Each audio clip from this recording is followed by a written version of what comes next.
The map had lived in a shoebox for 11 years. Pearl had folded it twice, corners aligned with a precision that was characteristic of everything she did with her hands, and she had placed it beneath a letter that was not sealed, only folded, as though she had trusted that whoever found it would not read it before the right moment came. Nora was not sure she had waited for the right moment. She had read the letter the night of the funeral, sitting on the iron bed in the back bedroom for the last time, 20 years old and thoroughly unprepared for what any of it meant. She had read the map the same night and understood nothing. She had put both in the shoebox with the tin magnolia brooch and the old photograph and carried the box through every apartment and every city and every version of her life that followed, and opened it 6 or 7 times over the years with the same result. The letter was clear in its feeling and opaque in its meaning. The map was opaque in both. By the end of this story, I'm also going to share something special with those of you who stick around to the end, something that can help you in your personal life. But first, let's get back to. She found it again on a Tuesday in October while packing up the apartment. She had 30 days. The notice had come on a Monday, slipped under the door sometime before she woke, the paper white and official against the dark hall floor. She read it standing in her socks, June still asleep, the October light coming flat through the kitchen window and doing nothing to soften what the document said. 30 days, $3,400. A phone number at the bottom that she did not call.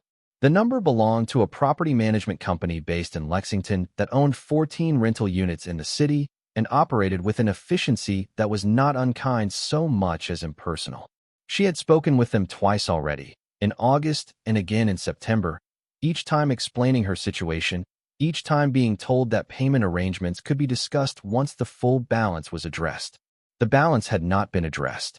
She had been 2 months behind since August, when the last family she had been tutoring relocated and the income that had replaced her teaching salary disappeared without warning or severance. She had lost the teaching job in April.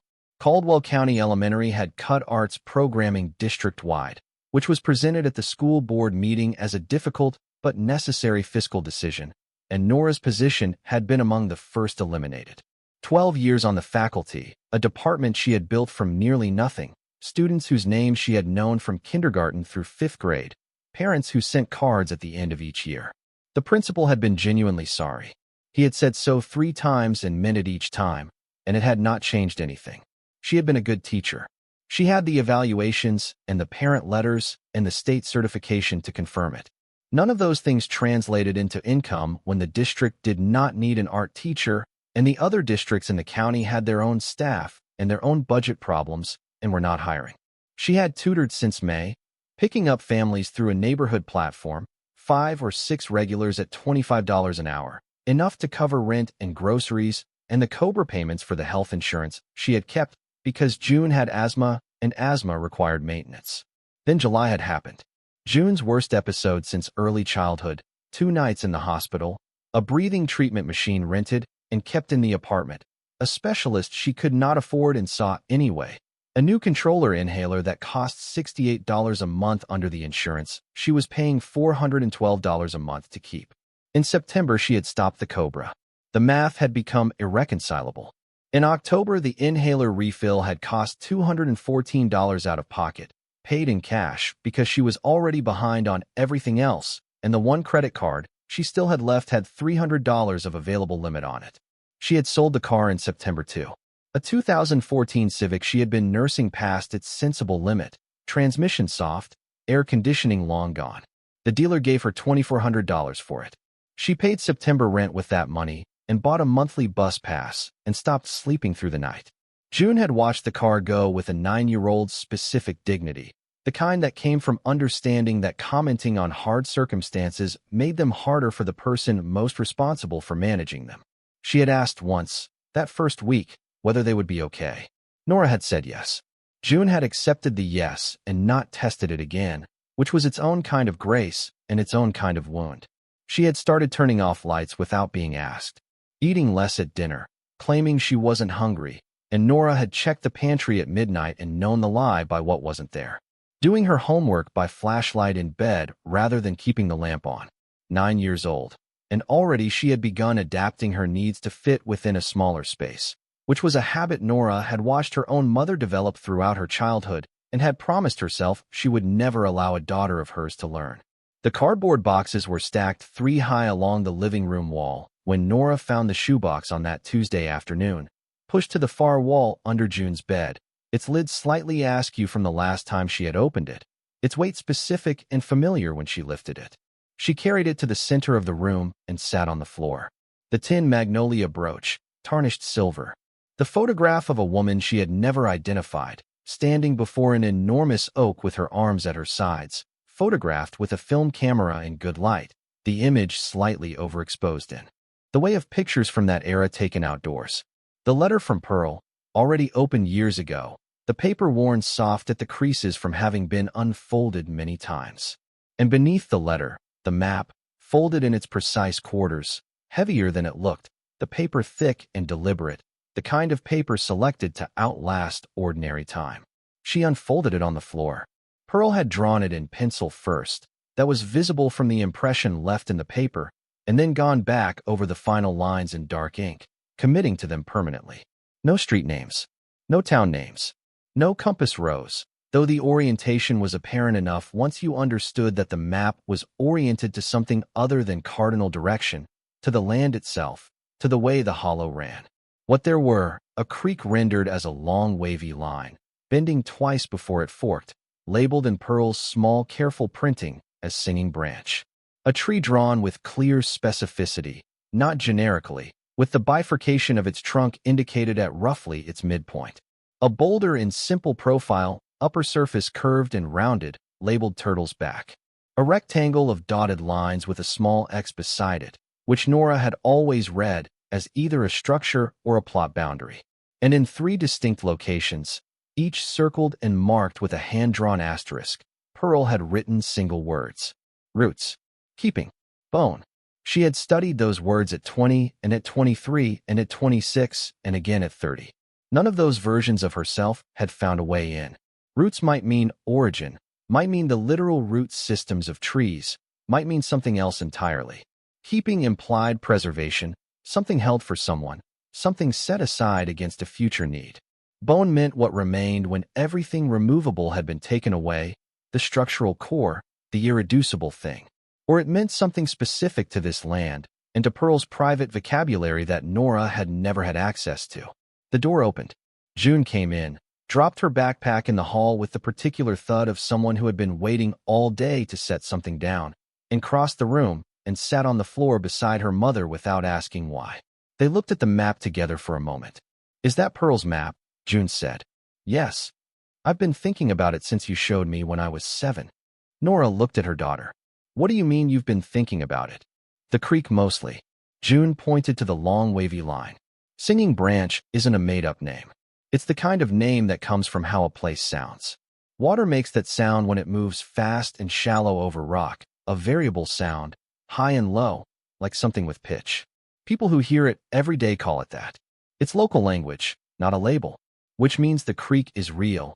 It's named in someone's community's speech, and if you know which hollow Pearl lived in, you can probably identify which creek it is. She studied the fork. The fork means another branch comes in from somewhere else. Another hollow draining into the main one. And from the fork, everything else on this map is within walking distance of each other. Pearl wasn't drawing a large territory. She was drawing a small area. 1 property, maybe 2. Nora was quiet for a long time. "We could go look," June said. She said it the way she said most things, as a practical proposition requiring assessment rather than a proposal with emotional weight attached to it. "We don't have anywhere to stay here in 30 days anyway." That was accurate. Pearl had been 81 when she died. Born in 1929 in Hatchett County, Tennessee, to parents who had farmed the same hollow for 20 years before that. Her father's name was Otis Beaumont, who had come to eastern Kentucky in 1908 following railroad work, and then followed the same work south into Tennessee. And her mother was May Aldrich Beaumont, who had been born in the hollow itself and had never left it voluntarily. Pearl had been the 3rd of 6 children, the one who stayed when the others scattered after the war. She had married Clarence Whitfield in 1952, moved to the adjacent hollow, the one that carried her husband's family name, and had been in the house at the end of Cutter Hollow Road from that year until the November morning in 2009 when she didn't wake up. The doctor who signed the death certificate called it cardiac arrest during sleep, which was the kind of cause that carried within it the word peaceful without needing to say it. Nora's father, James Whitfield, was Pearl's youngest child by 11 years. He had inherited his mother's quality of precise observation and used it to notice that the world outside Hatchett County was larger than the hollow. And he had left at 18 and kept leaving in the incremental way that some people leave, never returning for long enough to constitute having stayed. Memphis, Nashville, Atlanta, and then no particular location that produced reliable information. He had been gone from Nora's life before she started school. Her mother Ruth had raised her alone in Memphis with the tight energy of a woman who had decided that grief and resentment were costs she could not afford on top of everything else. Pearl had been the correction to all of that.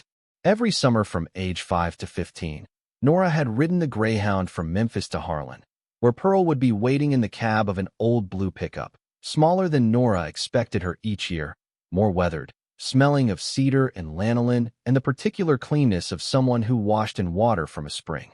The ride to the hollow was 23 miles on roads that narrowed as they went, and Pearl drove without speaking much, which Nora had understood by the second summer as a form of welcome rather than its opposite. Pearl was not a talker in the way that most people were talkers. She expressed herself through other means. Through quilts, primarily. Pearl had been quilting since before her marriage, and the quilts she made were not decorative objects or hobby products. They were records. Each one used fabrics from specific sources that Pearl could account for precisely: dress cloth from a neighbor who had died, curtain material from a house fire, a man's work shirt worn thin at the elbows and cut into hexagons. The patterns she used were traditional in name and structure, but modified in ways that were hers alone. The proportions slightly altered, the color combinations working against the expected logic of most quilt design and arriving at something that was harder to look away from than most quilts were.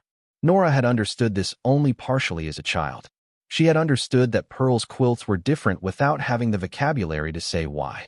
The vocabulary came later, when she was in art school and studied composition and understood that Pearl had been making formal decisions with complete intentionality, that her modifications were not folk improvisation, but something closer to a visual argument being conducted over decades. Pearl expressed herself also through the way she attended to things. The long, unhurried attention she gave to anything worth understanding, whether it was the weather or a difficult problem or a child who had arrived from Memphis needing something she couldn't articulate. Pearl would sit with a problem the way she sat with a quilt, giving it the time it required, not pressing for resolution before resolution was ready to come. Those summers in the hollow had a quality Nora had spent years trying to name and had eventually settled on as solid. The iron bed with the quilt. The kitchen before full light. The sound of Pearl moving through it. The smell of coffee and wood smoke. The creak cold against bare feet. The afternoons beside the quilt frame, not expected to help, only to be present, which was its own kind of teaching. She had understood later that those summers had been her entire foundation. Everything she had built subsequently rested on what she had absorbed in that hollow. She had not gone back after 15. Her mother remarried and moved to Chicago. The summer rhythm broke, and then Nora was in high school and in college, and then Pearl was dead. 19 years between the last time she had stood in that creek and the phone call that brought her back to Harlan for the funeral. 11 years since Garrett Whitfield had pressed the shoebox into her hands at the reception, and she had left the county with $8,000 and a map she could not read. 11 years of teaching and losing the job and loving a man named Marcus that produced June and then ended in the way that certain things end, not violently but completely, until there was nothing left to hold the shape. Marcus paid child support with adequate consistency and saw June twice a year. Nora raised her alone in every sense that counted. June had Pearl's quality of looking at things until she understood them. It had appeared early and kept appearing. Reading at 4. Multiplication tables self-taught at 6 from a library sale book. The broken toaster disassembled at 7 and its failed heating element correctly identified by comparison with a diagram found online.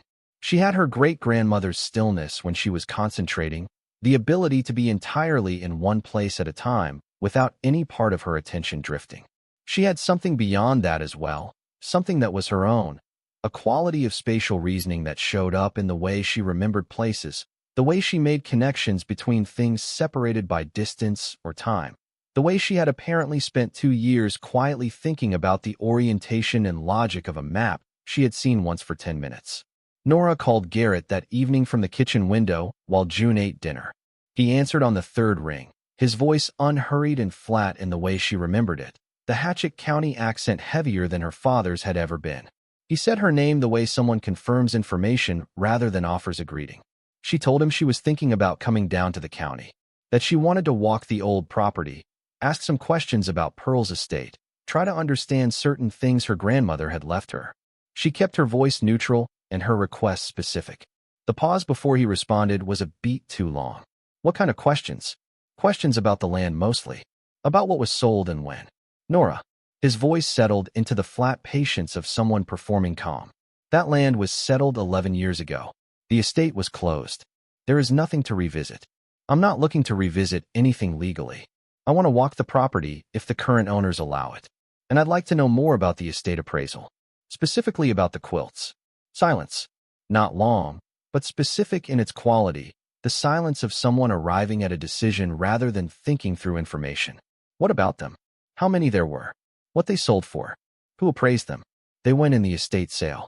Everything in the house went through the sale. That's standard. I don't remember how many quilts. Pearl gave them away over the years, sold a few at craft fairs. I wasn't counting them. You were the executor. I managed the paperwork and process. The estate company handled inventory and appraisal. Plenty of quilts passed through that house. I wasn't keeping a catalog. Who was the appraiser? Valley Estate Services. Out of Harlan. Been there 30 years. Reputable operation. She wrote the name down. She asked one more question before she let him go, the question she had been building toward. She asked whether the property, after its sale, had been the subject of any lease agreements or mineral rights negotiations. The pause this time was several seconds. Nora. His voice came out slow and final, the voice of a man closing a door. Whatever you're imagining down here, it isn't there. Pearl was a good woman. She didn't have hidden wealth. She lived simply and left what she had, and it was settled properly. Coming down here won't change that. She thanked him and ended the call. She stood with the phone in her hand until June looked up from the table. Something he's not telling you, June said. Nora thought about the pauses, the specific timing of each one, the precision with which he had answered questions she hadn't asked while not fully answering the ones she had. I don't know yet what it is, but we're going. June nodded once and went back to her dinner. That night after June was asleep, Nora looked up the name of the gallery she had been trying to recall since afternoon. She had seen it somewhere years ago, a Nashville folk art dealer with an Appalachian textile specialization. It took her 40 minutes of searching before she found it. Lowland Folk Art, Nashville, Tennessee, established 1978. Their online database included a search function for regional artists. She typed Pearl Whitfield, then Pearl W., Hatchett County, for entries. For works attributed to Pearl W., Hatchett County, Tennessee. The earliest dated from 1978, the most recent from 1994. One was listed as part of the gallery's permanent collection, marked not available. The other three had sold dates next to them. 2014, 2018, 2021. She looked at the prices for a long time. $42,000, $68,000, $51,000. 3 quilts that had passed through an estate sale in 2010, appraised by a company in Harlan for an amount she could not now recover from any document she possessed, and resurfaced in a Nashville gallery at prices that suggested whoever had acquired them from the estate had understood their value in a way the estate appraisal apparently had not. She sat with the laptop open on the nightstand and Pearl's map on her chest, and the highway sounds coming through the walls of the motel, and did not sleep for a long time. They left Thursday morning, early, the sky still gray when they walked to the bus station. 2 bags. Pearl's shoebox. June with her road atlas under one arm, already open to a blank page in the back, where she had spent part of the previous night drawing her own copy of Pearl's map from memory, adding drainage lines and estimated elevations based on what she had reasoned from the topography of the original. The bus to Knoxville took 4 hours and 40 minutes. The bus to Harlan another 2. In Harlan, they got a ride with a woman named Paulette who was heading through Hatchett County toward her sister's house, and who asked no particular questions and accepted Nora's gas money without making anything of it. She drove a tan pickup with a cracked dashboard and an ancient pine air freshener that had stopped smelling like pine years ago. She dropped them at the junction of Route 31 and cut her road at 2:30 in the afternoon with directions that assumed local knowledge. The dead sycamore at the bend, the mailbox shaped like a fish, the gravel road behind the church. They found it. Cutter Hollow Road was unpaved and ran between steep wooded slopes that made the light late even for October. The trees were old here, the kind of old that meant this hollow had not been cleared or logged in decades. Hardwoods primarily, the slope species, oaks and hickories and sourwoods, with stands of hemlock in the wet draws where the ridges met. October had done its work on all of them. The maples were orange going red. The sourwoods had gone a wine color so deep it was almost brown. The hickories held that particular yellow that was unlike any other yellow in the natural world, sharp and clean, the color of something that had decided to be visible before it was gone. The air carried a smell that Nora had not encountered since she was 15 and had not known she retained until she breathed it again. Leaf mold and cold water, and the mineral note of wet rock in a narrow place that didn't get much direct sun. June walked without talking, tracking everything. The farmhouse came around a long bend, and Nora stopped walking. It was smaller than memory had maintained it, which was expected. Childhood recalibrates scale toward the monumental.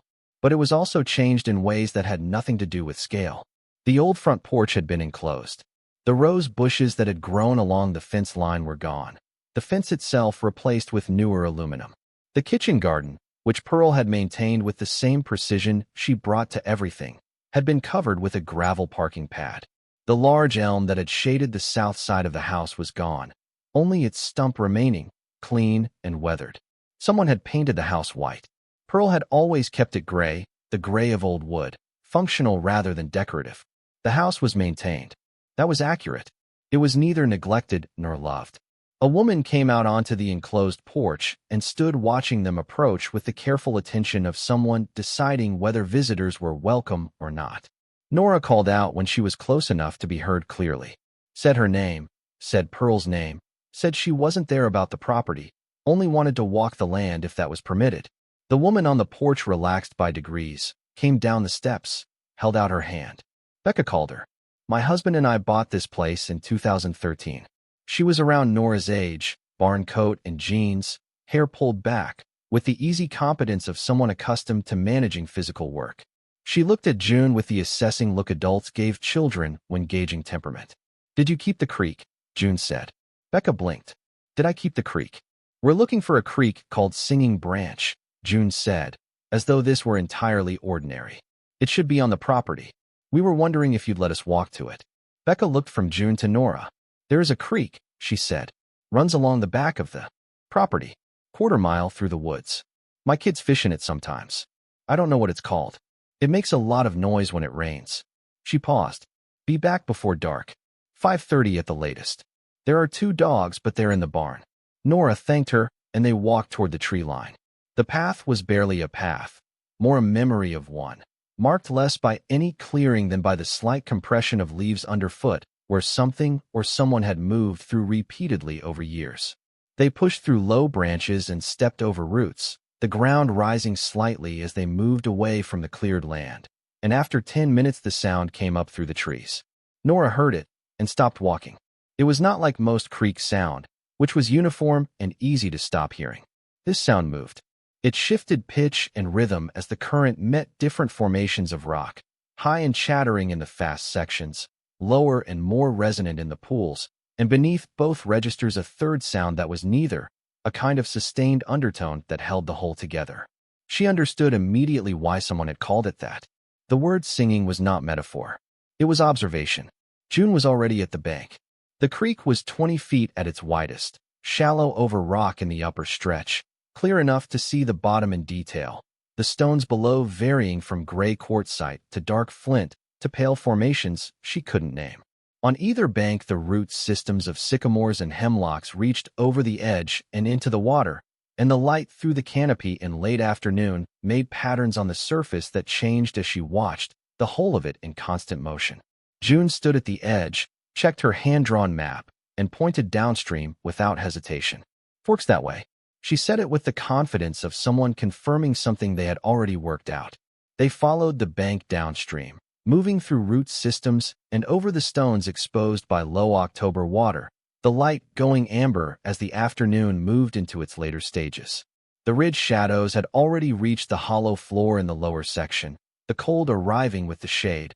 October cold that was not yet winter, but was done being autumn. The fork was where June had predicted it. A second branch came in from the southeast, smaller than the main creek, but moving fast over a granite shelf that created a brief white section before the two streams met in a broad shallow pool. The sound at the pool was different from the sound of either branch alone. Two water sounds meeting and making a third thing that belonged to neither. June stood at the edge and consulted her map.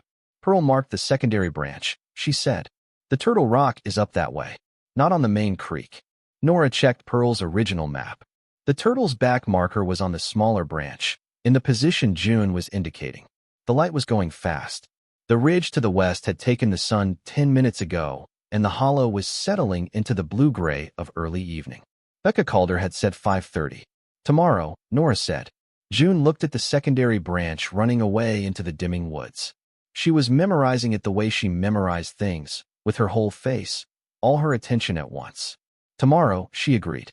They walked back through the darkening hollow, the creek still audible behind them, still singing, the sound carrying further in the cold than it had in the afternoon.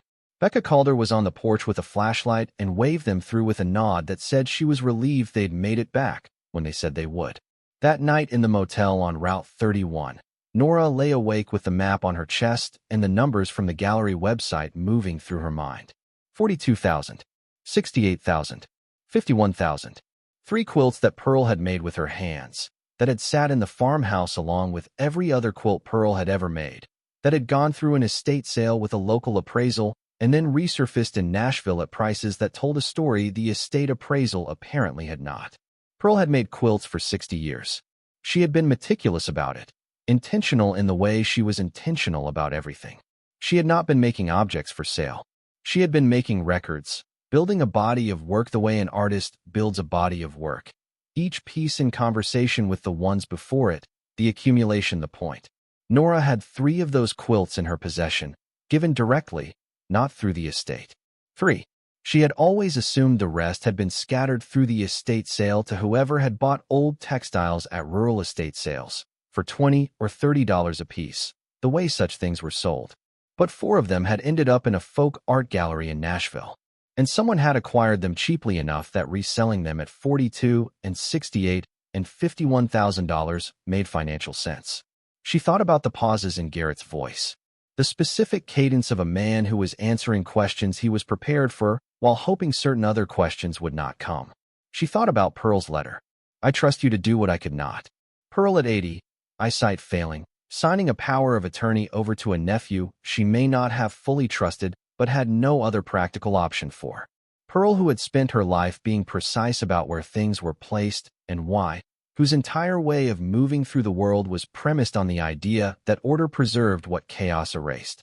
Pearl, who had drawn this map on heavy paper in ink meant to last, and left it specifically for Nora, not for Garrett, not for the estate, for Nora, with a letter that said someday it will mean everything. 11 years. Pearl had been right that 20 was too young for this. Nora had not had the language at 20, had not had the losses or the returns or the particular clarity that came from having nothing left to protect except what actually mattered. She was 31. She had a daughter who had thought about a map's watershed logic for 2 years without being asked. She had 30 days before she had nowhere to live. She had nothing to lose by following a creek through a Tennessee hollow to wherever Pearl had needed her to go. She set the map on the nightstand and slept. Morning arrived cold and brilliant, frost on the windows, the ridges white at their tips against a sky that had cleared overnight to a blue so deep it was almost painful. June was dressed before Nora finished her coffee, the road atlas open on the bed with new additions, elevations sketched in from the angles she'd observed the day before, the probable position of the Turtle Rock triangulated from the fork location. Before they left, Nora called Valley Estate Services in Harlan. A woman answered, professional and cautious. Nora gave her name and Pearl's name and asked about a Whitfield estate sale from 2009 or 2010. The woman said she'd need to confirm records and call back. She did not call back. Becca Calder was in the yard splitting wood when they arrived, working with the unhurried efficiency of someone for whom this was as ordinary as making coffee. Before we find out what happened next in the story, I want to take a brief moment to speak directly to anyone watching who might be going through their own sudden, overwhelming transition. If you are navigating a bitter divorce, the loss of a spouse, or a financial shock, you know the hardest part isn't just the money. It's not knowing what to do first. That is exactly why we created the Phoenix Blueprint. It is a practical, step-by-step guide for starting over. It doesn't have fluffy affirmations or vision boards. It is a tactical survival manual. It gives you the exact checklist for the first 48 hours, including the one rule you must follow. Do not make any decision you cannot reverse.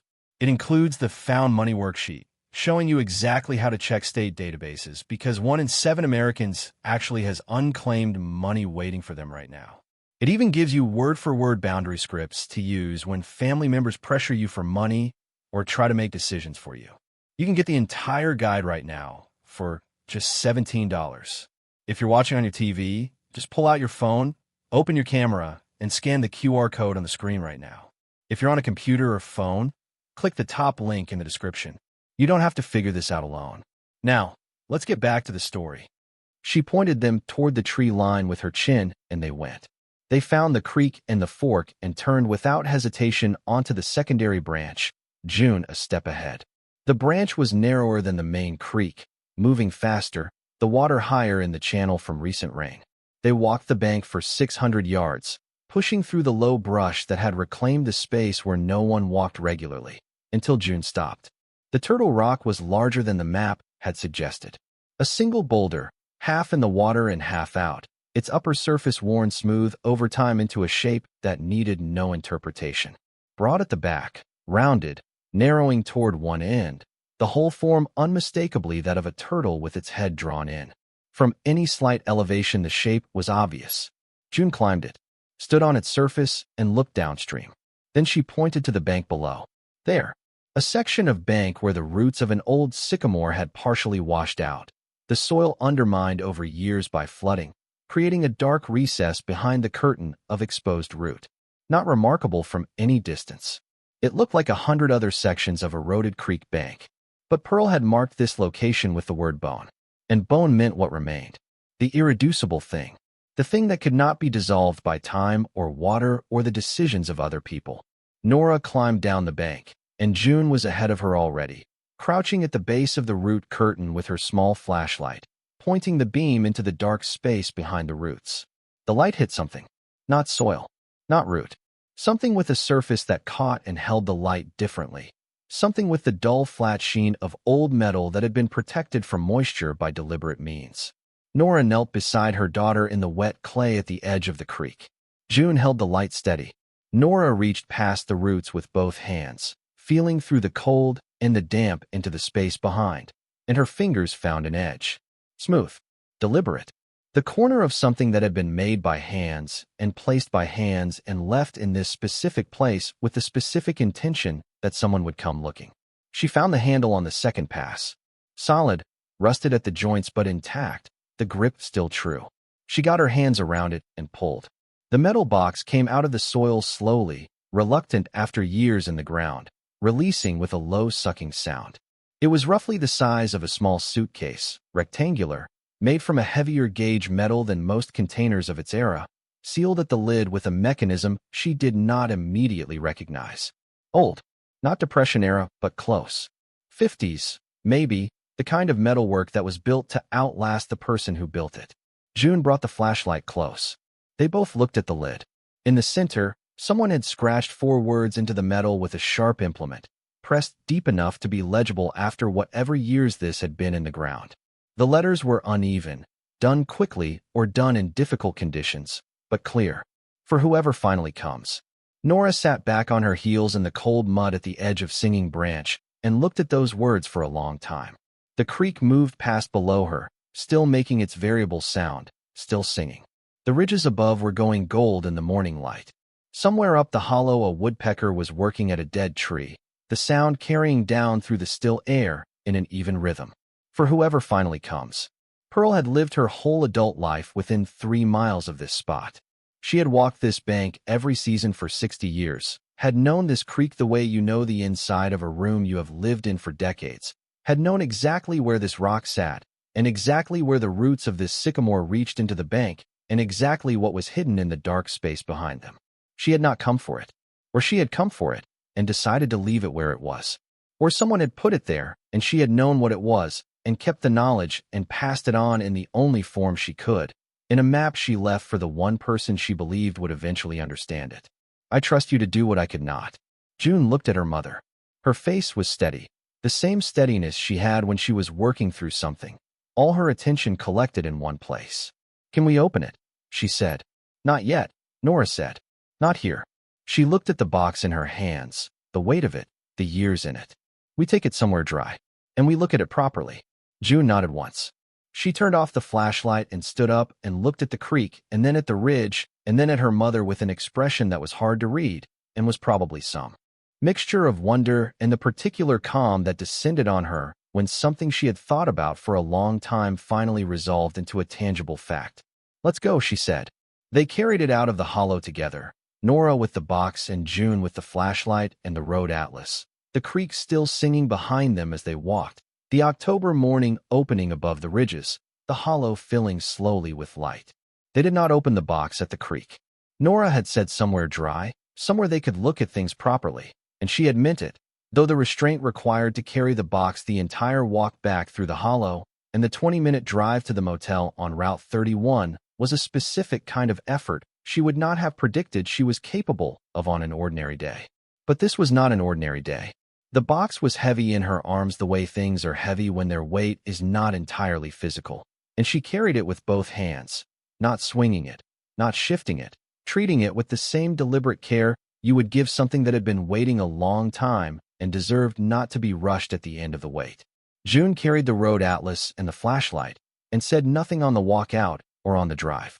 She sat in the back seat of the cab they'd called from the Hollows Junction and watched the road with her particular quality of gathered attention, present and quiet, letting things be what they were until it was time to understand them. The motel room was cold. The heater took 5 minutes to move the air from one temperature to an only slightly less uncomfortable one. Nora set the box on the low table between the two beds and sat on the edge of her bed and looked at it. June sat across from her on the other bed with her hands in her lap. The box was approximately 20 inches long, 12 inches wide, 9 inches deep. Metal, painted a dark green that had chipped and worn in most places down to the base coat, and in other places down to bare metal. The bottom edges showed the rust orange of iron that had been wet for years, though the rust had not penetrated the body of the box, which was gauge enough to resist that kind of slow erosion. The hinges on the back were intact, corroded but not seized. The latch on the front was a sliding bar mechanism of the kind used on military surplus containers from the mid-20th century, which was when Nora estimated the box had been made. The scratched words on the lid were visible in the room's fluorescent light, pressed deep into the metal, uneven but legible. For whoever finally comes. Nora worked the latch with both thumbs. It moved after the third attempt, resisting and then giving suddenly, the bar sliding clear of its catch with a sound she felt more than heard. She lifted the lid. The smell came first. Old paper and cedar and something mineral that she associated with the creek, which was probably from the water that had seeped in around the seal in the years of its burial, or perhaps from the contents themselves. The smell was not unpleasant. It was the smell of things kept carefully. Inside, arranged with the precision she had come to expect from anything Pearl had ever organized, were 4 items. The largest was a bundle wrapped in oilcloth, the cloth tied with cord that had gone stiff and dark with age. Below that, a leather folder, its surface cracked but intact, bound shut with a strap and a brass buckle that had gone green with oxidation. Beside the folder, an envelope, unsealed, with Nora's name on it in handwriting she recognized from the letter in the shoebox, but which looked different here, slower, more effortful. The handwriting of someone writing at a different point in their life than they had been when they wrote the other letter. And in the corner of the box, wedged between the folder and the wall, a small object wrapped in what had once been velvet and was now a stiff dark fabric that crumbled slightly at the corners when she touched it. She sat with her hands in the box for a moment without taking anything out. June watched from across the table. The envelope first, Nora decided. The same instinct that had made her read Pearl's other letter immediately. Pearl's words first, before anything else. Context before contents. The envelope held 2 sheets of paper, both written in Pearl's hand. The same slow, careful script that was visible on the outside. Nora unfolded them and read. The letter was dated March of 2008. Pearl had been 79. Her eyesight, according to what Garrett had told Nora at the funeral, had been failing since 2006, and the effort of the handwriting was visible in the slight thickening of certain letters where the pen had paused and recovered. But it was readable throughout. It began without preamble. Nora, if you are reading this, then you found the box, which means you understood the map well enough to come back and look for what it was pointing to. I knew you would be the one who understood it, because you are the one who looked at things the way you looked at them when you were small. You were never in a hurry to make something mean what it didn't mean. I have tried to leave everything clearly, but I need to tell you a few things in plain language so that you have them. The first is about the land. Your grandfather Clarence and I owned 47 acres on this hollow. The deed that is in the folder shows the full boundary, which runs to the second ridge above Singing Branch, not to the tree line that Garrett has always used as the edge of the property. The difference is 16 acres, and it is the 16 acres that contain most of the branch. I have not been able to fight this question while my eyes have been going, and while I have needed Garrett's help for practical things. But the original deed is clear. The land is ours. It was always ours. The second thing is about the branch. My father Otis told me when I was young that Singing Branch had been giving pearls since before his memory. His father found them first and kept it quiet because people in that time did not advertise what they had. My father gathered them for 40 years, not all the time, not a business, but when the water was low and the light was right. He put them in the keeping place, which is what we always called that spot behind the Turtle Rock. He left them for whoever needed them. I have added to what he left, a little at a time, for 40 years of my own. I don't know exactly what they are worth now, but my father sold a few through a buyer in Knoxville in the 1950s, and that money paid for your Uncle Leonard's surgery, so it was enough then for something real. They may be worth more now. Things of that kind usually are. The third thing is about the quilts. I want you to know that I sold some to a man named Earl Tatum from Nashville, who came through the county in the early 1980s collecting what he called traditional textiles. I sold him a number of them over 15 years. He paid me what seemed like honest prices at the time, and I accepted them. I have kept the receipts because I always kept receipts. I learned later that he sold them for many times what he paid me, and I accepted that too because I was not a naive person about how transactions worked, and I had entered into them freely. I am telling you about this because the quilts that are still in the house when I am gone are worth more than a local estate appraisal will say they are worth, and I want you to know that before anyone tells you otherwise. The last thing I want to tell you is about Garrett. He is family, and I have needed his help, and I have accepted his help, and I am grateful for certain things he has done for me. But Garrett has always had a sharp eye for what things are worth and a way of being present when valuable things change hands. I am not certain what he will do with what I leave behind.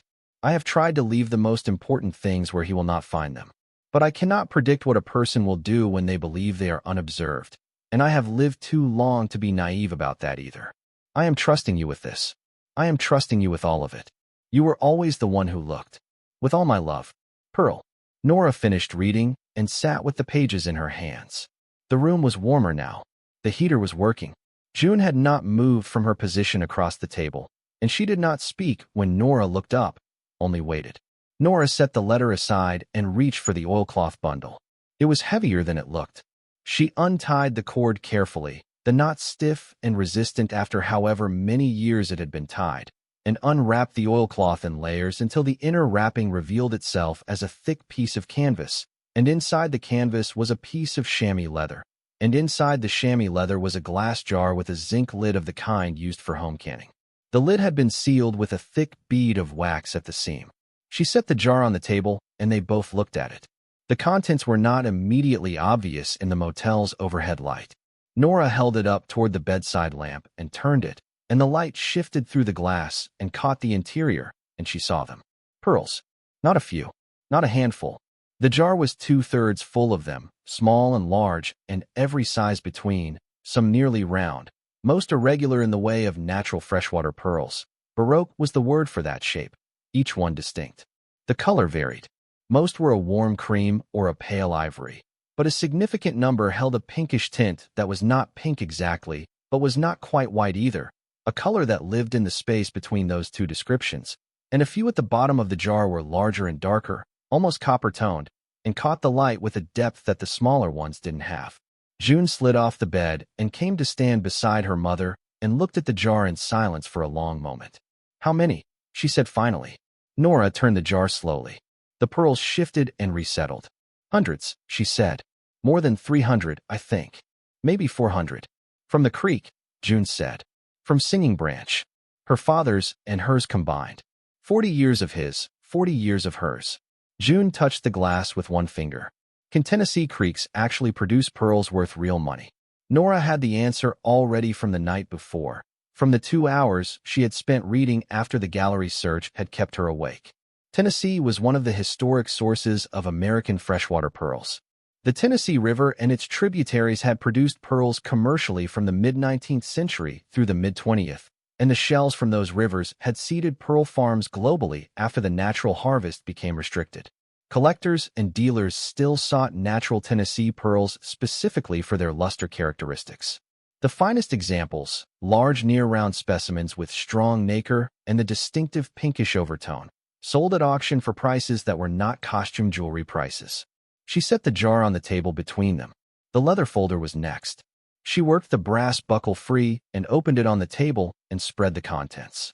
A deed, folded in thirds, the paper heavy and official, printed with the county recorder's seal in the top corner and the names Clarence Augustus Whitfield and Pearl Beaumont Whitfield on the first line. She opened it and read the property description. 47 acres on Cutter Hollow, bounded to the east by the Hollow Road, to the south by the Beaumont property line, to the north by the ridge, and to the west by the second ridge above the tributary branch known as Singing Branch. The date was 1952, filed at the time of their marriage settlement.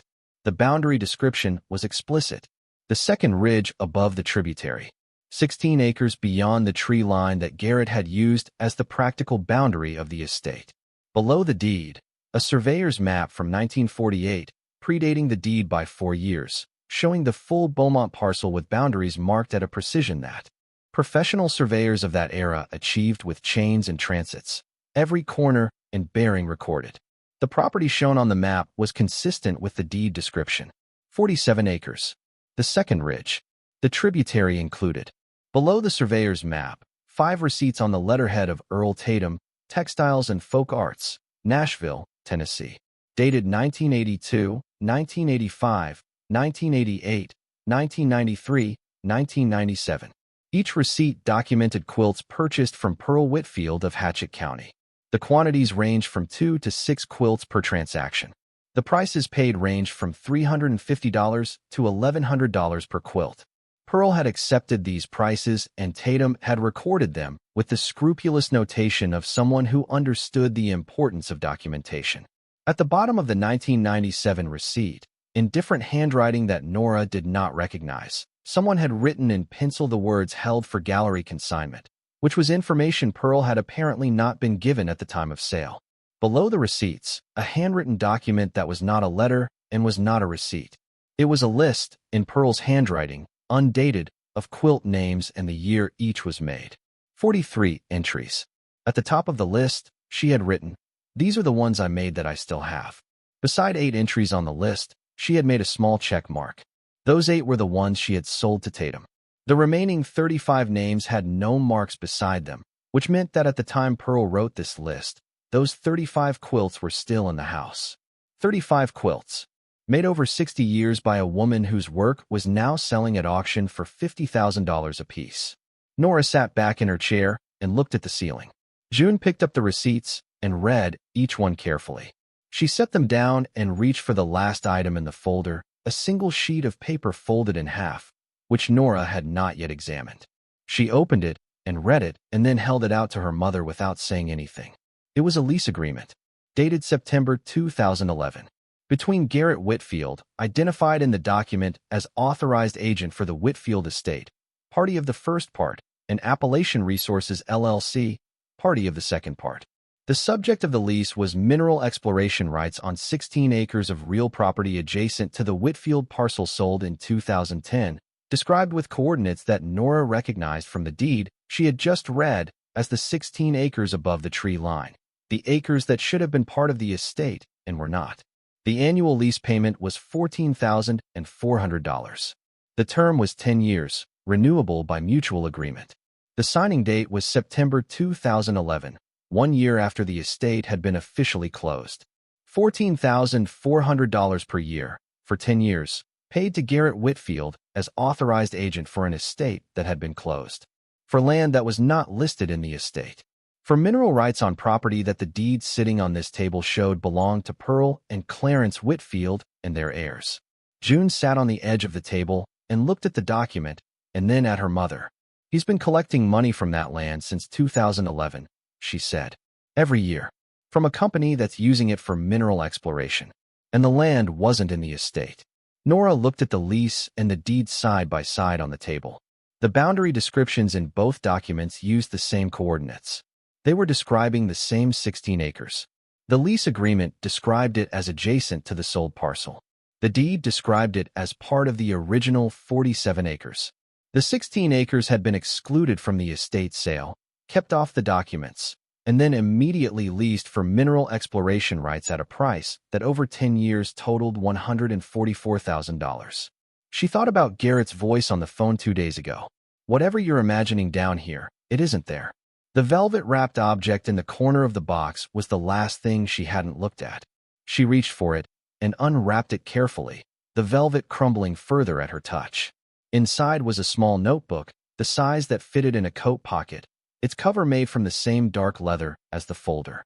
The pages were handwritten in a different hand from Pearl's, older, the ink brown rather than black. The script a style that was 2 generations back from Pearl's, the carefully formed letters of someone who had learned to write from a teacher who believed penmanship was a moral virtue. Otis Beaumont's name was written on the inside cover. Below the name, a date. 1918. She did not read the whole notebook at the table. She turned through its pages carefully, enough to understand what it was. A record. Otis had kept a record of every pearl he'd gathered from Singing Branch from 1918 forward, noting the date, the approximate location in the creek, the size and color of each specimen, and in some entries a description of the conditions. Water was low in August, he had written in one entry. Found 7 in the lower pool below the Turtle Stone, 3 near round, 1 very good pink. In another entry, dated 1931, he had written, sold 4 pearls in Knoxville, buyer's name Harwell, received $180 which paid for Leonard's appendix. His handwriting was precise and his descriptions were economical, and he had kept this record continuously until 1959, which was the year Nora, checking the math against what she knew, calculated as approximately 2 years before his death. He had filled 112 pages. She set the notebook down and sat with all of it in front of her for a while. The deed, the surveyor's map, the lease agreement, the receipts, Pearl's list of quilts, Pearl's letter, Otis's notebook, the jar of pearls on the table between her and June, turning slightly in the late morning light, the pearls inside still and patient after their years in the dark. June broke the quiet. What do we do first? Nora had been thinking about this. The answer had a logical order to it that her mind had been arranging while she read.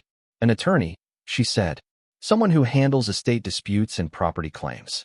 Not from this county, Nashville or Knoxville. Someone without any connection to Hatchett County. Then someone about the pearls. To understand what they're actually worth.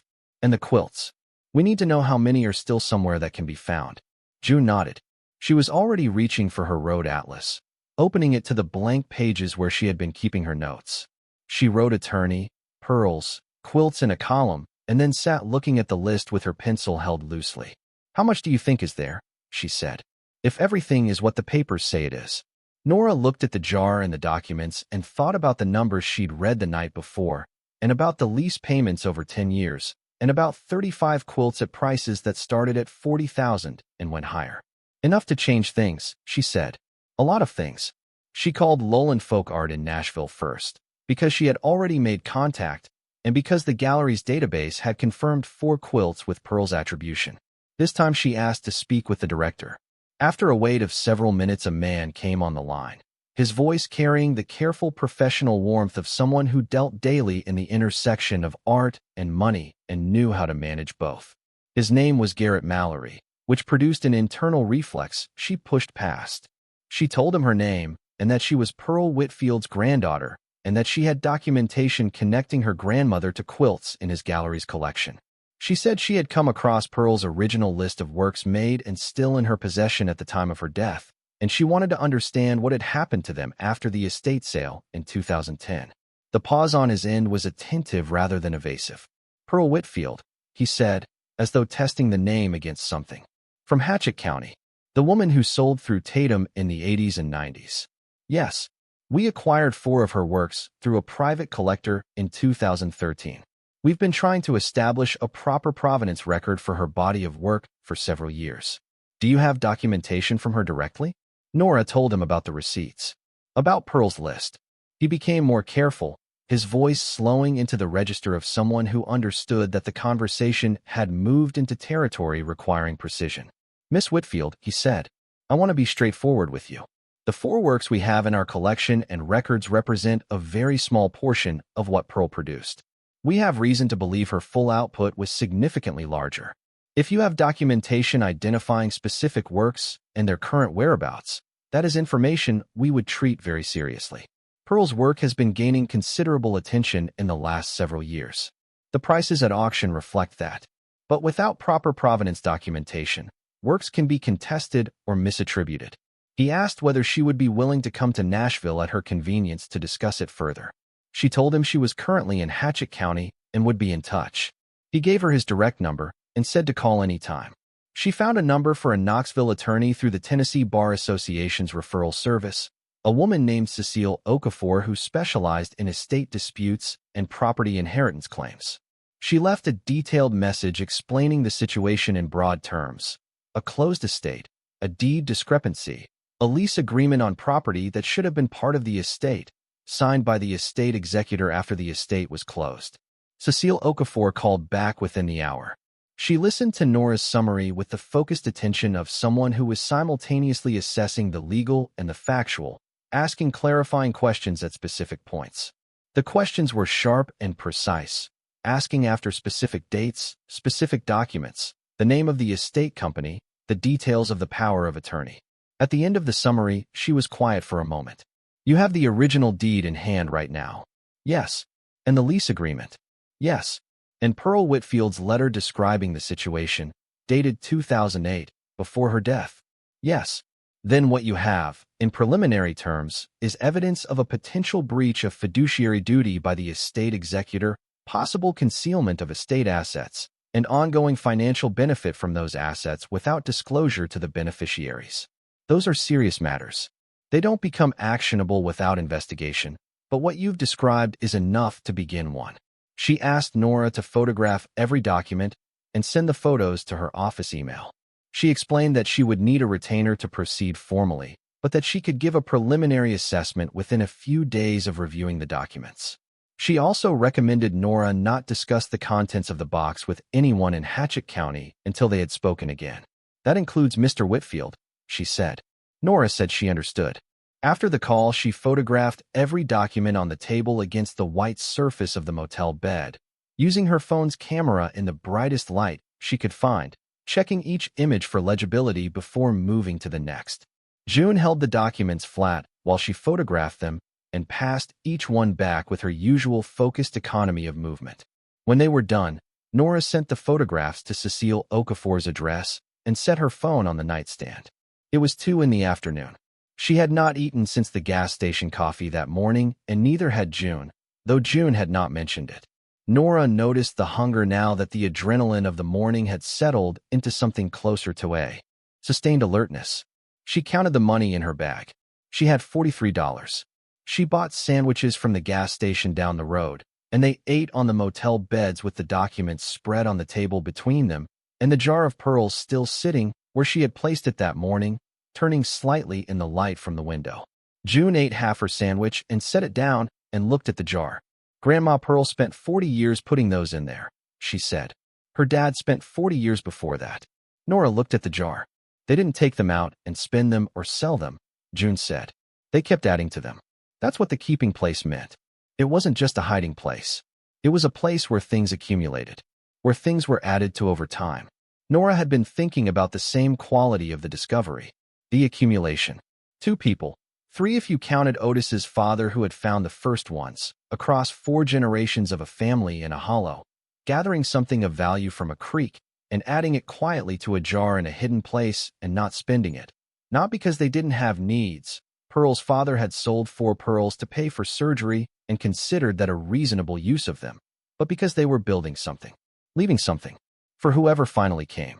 Pearl had used the word keeping for that location. Not hiding, keeping. The knock at the door came at 4 o'clock.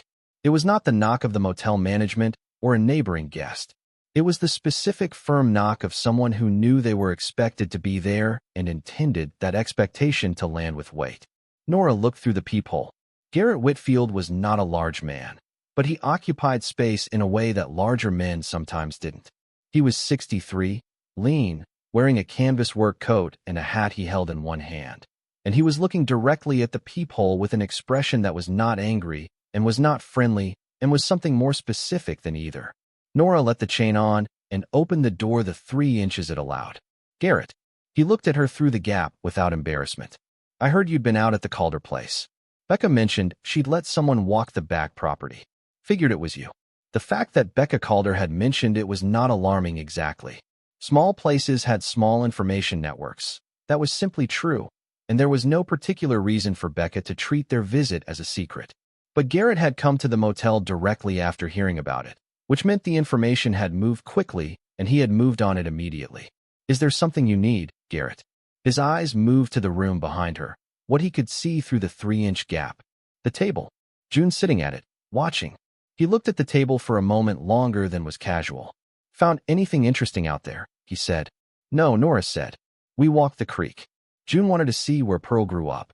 His expression did not change, but something behind it shifted in a way she could read, even through 3 inches of door gap.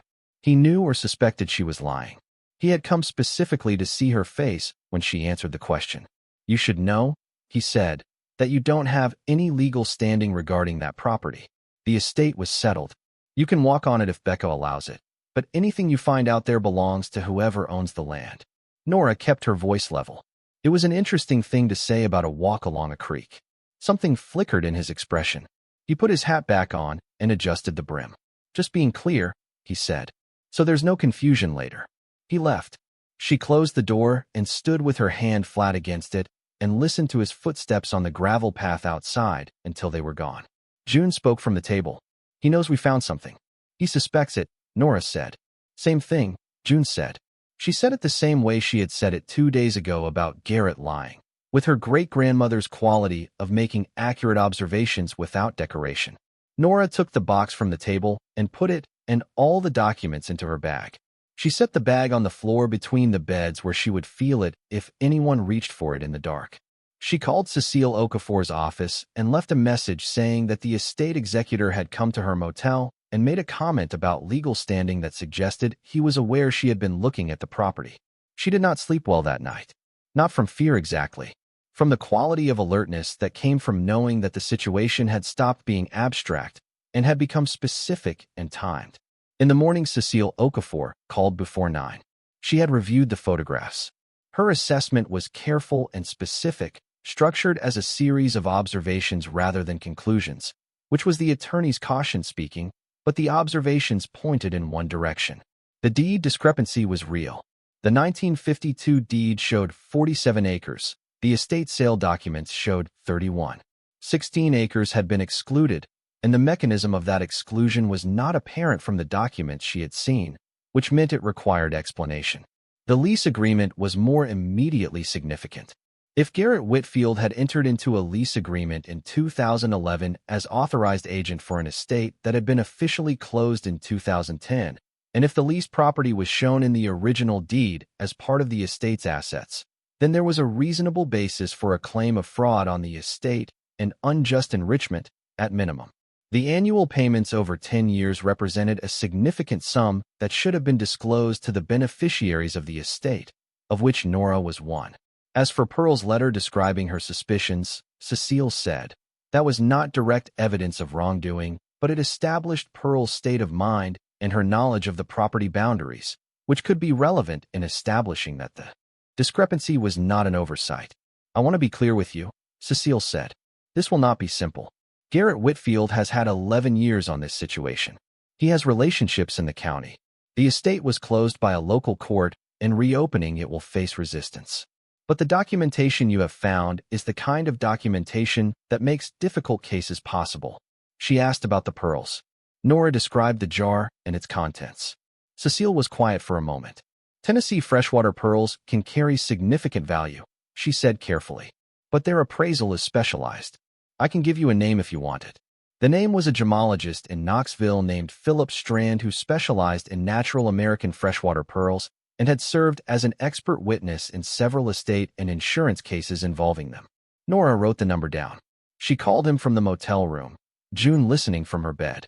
Philip Strand answered the phone himself, which was not what she had expected from a specialist operating at the level Cecile described. He sounded like someone who was perpetually in the middle of examining something and had answered the phone as an interruption he was willing to accommodate briefly. When she described what she had found, the jar and its approximate contents and the family history of collection from a Hatchett County creek, his voice changed. The interruption became the thing he was attending to. Freshwater pearls from Tennessee tributaries are among the most historically significant natural gems produced in North America, he said. The commercial harvest from the Tennessee River system ended in the 1960s, which means natural specimens from the pre-commercial era are increasingly rare. The value depends on size, luster, shape, and nacre quality. A large near-round specimen with strong luster can sell at auction for $2,000 to $4,000. Exceptional examples have reached higher. Baroque pearls of good quality are less valuable individually, but in collections, particularly historically documented collections from a single source, they can be very significant. He asked how she would describe the color. Cream and ivory mostly. A pinkish tint on some. A few darker ones, copper-toned, at the bottom of the jar. The copper-tone one stopped him. He explained that deeply tinted natural Tennessee freshwater pearls of that description were exceptionally rare, produced by a specific mussel species that was functionally extinct from most river systems by the mid-20th century. If those specimens were confirmed as natural in pre-commercial era, they would be in a category of rarity that carried prices he did not want to give over the phone without actually seeing them. Can you bring them to me in Knoxville? She said she would come when she could. After she hung up, she and June sat with the jar between them on the table and looked at the darker pearls at the bottom of the glass. The copper-tone ones. There were 9 of them that she could count from outside the jar, heavy-looking, their surface catching the morning light with a depth that the others did not have. 9 pearls of a specific rarity from a specific mussel species that had not existed in most river systems for 70 years. From a creek that Otis Beaumont had been carefully and quietly harvesting since 1918. That afternoon, Nora went back to Cutter Hollow Road alone, leaving June at the motel with the documents and the instructions to call Cecile Okafor's number if anything happened and to keep the chain on the door. She had not told Becca Calder she was coming and arrived uncertain of her welcome, but Becca was in the yard again and waved her over without the wariness of the first day. Something had shifted in Becca's manner toward her. Not warmth exactly, more like a decision to be direct. Your cousin came by here yesterday evening, Becca said. After I told my husband I'd let you walk the back property. He asked me what you'd been doing out there and what you'd taken with you when you left. Nora looked at her. What did you tell him? That you walked the creek and came back. Nothing else. Becca looked at her steadily. I've been on this land 8 years, she said. Garrett Whitfield has come by every year since we bought it. Checking on things, he says. Wanting to know if we've made any changes to the back property. Wanting to know if we've done anything near the creek. My husband thought he was just a nosy neighbor. I thought there was something he wanted to know about. She paused. Now I think he wanted to know whether anyone was looking. Nora was quiet. The woman you're named after did something for me once, Becca said. My daughter had an asthma episode. Serious one, she was 4. We didn't have a car that would make it to Harlan in time. Pearl Whitfield drove us herself. Just showed up, said she'd heard from someone, put my daughter in that old blue pickup and drove to the hospital herself, and sat in the waiting room until my daughter was out of the woods. Becca's voice was flat and factual. I want you to know that before anything else. Nora was quiet. I want to help if I can. Becca said it with the directness of someone who had decided something and was done deliberating. Whatever it is you're looking for back there, I want to help. There was a woman in town Becca mentioned, an elderly woman named Hazel Doss who had grown up in Cutter Hollow and known Pearl from childhood. She was 84 and living in the small town of Ritter, 9 miles from the Hollow, in a house she shared with her son's family. She had been at Pearl's funeral. Becca had seen her there. She knew things about the property that went back further than any official record. I'll drive you there if you want, Becca said.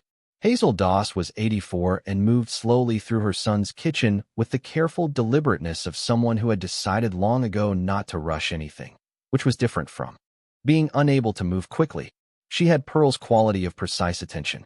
She looked at Nora for a long time before she spoke. You look like James's girl, she said. Pearl always said James had the face. She poured coffee without asking whether it was wanted and set it on the table and sat across from Nora and looked at her with the expression of someone deciding how much to say. Nora told her what she had found. Not everything, not the lease agreement, but the deed and the surveyor's map and the discrepancy in the acreage. Hazel was not surprised. I knew that land, she said. I grew up on the Hollow. The Beaumont property ran to the second ridge. My father and Otis Beaumont shared a fence line on the south side, and they talked about where the corners were when I was a girl. The surveyor's map is right. 47 acres. She set her coffee cup down. After Pearl's eyes went bad and Garrett started handling things, I noticed that he moved the effective boundary. Couldn't have told you the legal mechanism. Just noticed that he started treating the property as if it stopped at the tree line. I asked Pearl about it once, and she said she'd deal with it when she was stronger. She wasn't stronger after that. She looked at her hands. The branch gives pearls, she said quietly. Otis used to say that. Not to many people. It was not information he shared widely. She knew about the pearls. Not the specifics, she said. But I knew there was something in the creek that Otis valued. He was careful about it. You got the sense there was a reason for the caution. Pearl was the same. She paused. I'll give a statement if that's useful to you. I'm 84, and there is nothing Garrett Whitfield can do to me that time isn't already doing. If Pearl's land is Pearl's land, then it should go where she meant it to go. Nora drove back to the motel with Becca's truck and Hazel's voice sitting in her chest like something warm and solid. An 84-year-old woman who would stand up and say what she knew because there was nothing left to lose by it, and everything left to say.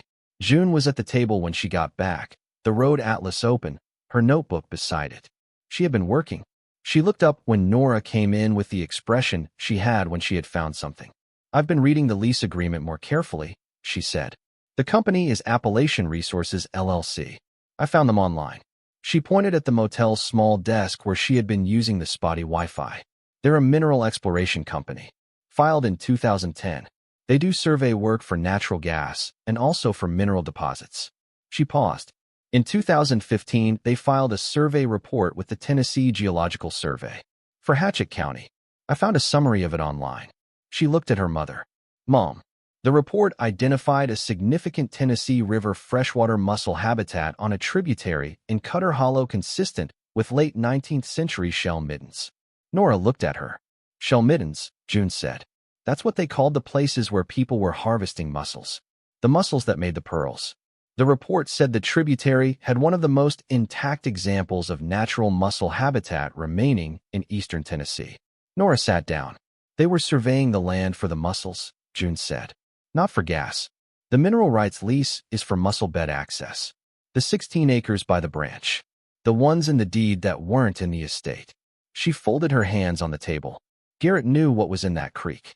He always knew. That's why he kept those 16 acres out of the estate. So he could lease them to a company that could survey them. And when they confirmed the mussel bed was intact, the value of those rights wasn't $14,000 a year. That was just the exploration lease. The commercial harvest rights would be worth much more. Nora thought about the jar of pearls. Otis gathering them quietly since 1918.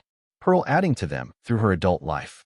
Both of them keeping it quiet because some things are safer quiet. Because they understood instinctively that the resource was finite and that knowledge of it brought people who took things. Garrett had known too.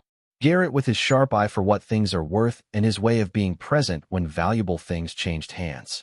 Garrett, who had handled Pearl's affairs for 10 years while her eyesight failed, who had prepared the estate documents, who had been the person standing in the kitchen at the reception pressing the shoebox into Nora's hands and explaining that everything had been settled properly.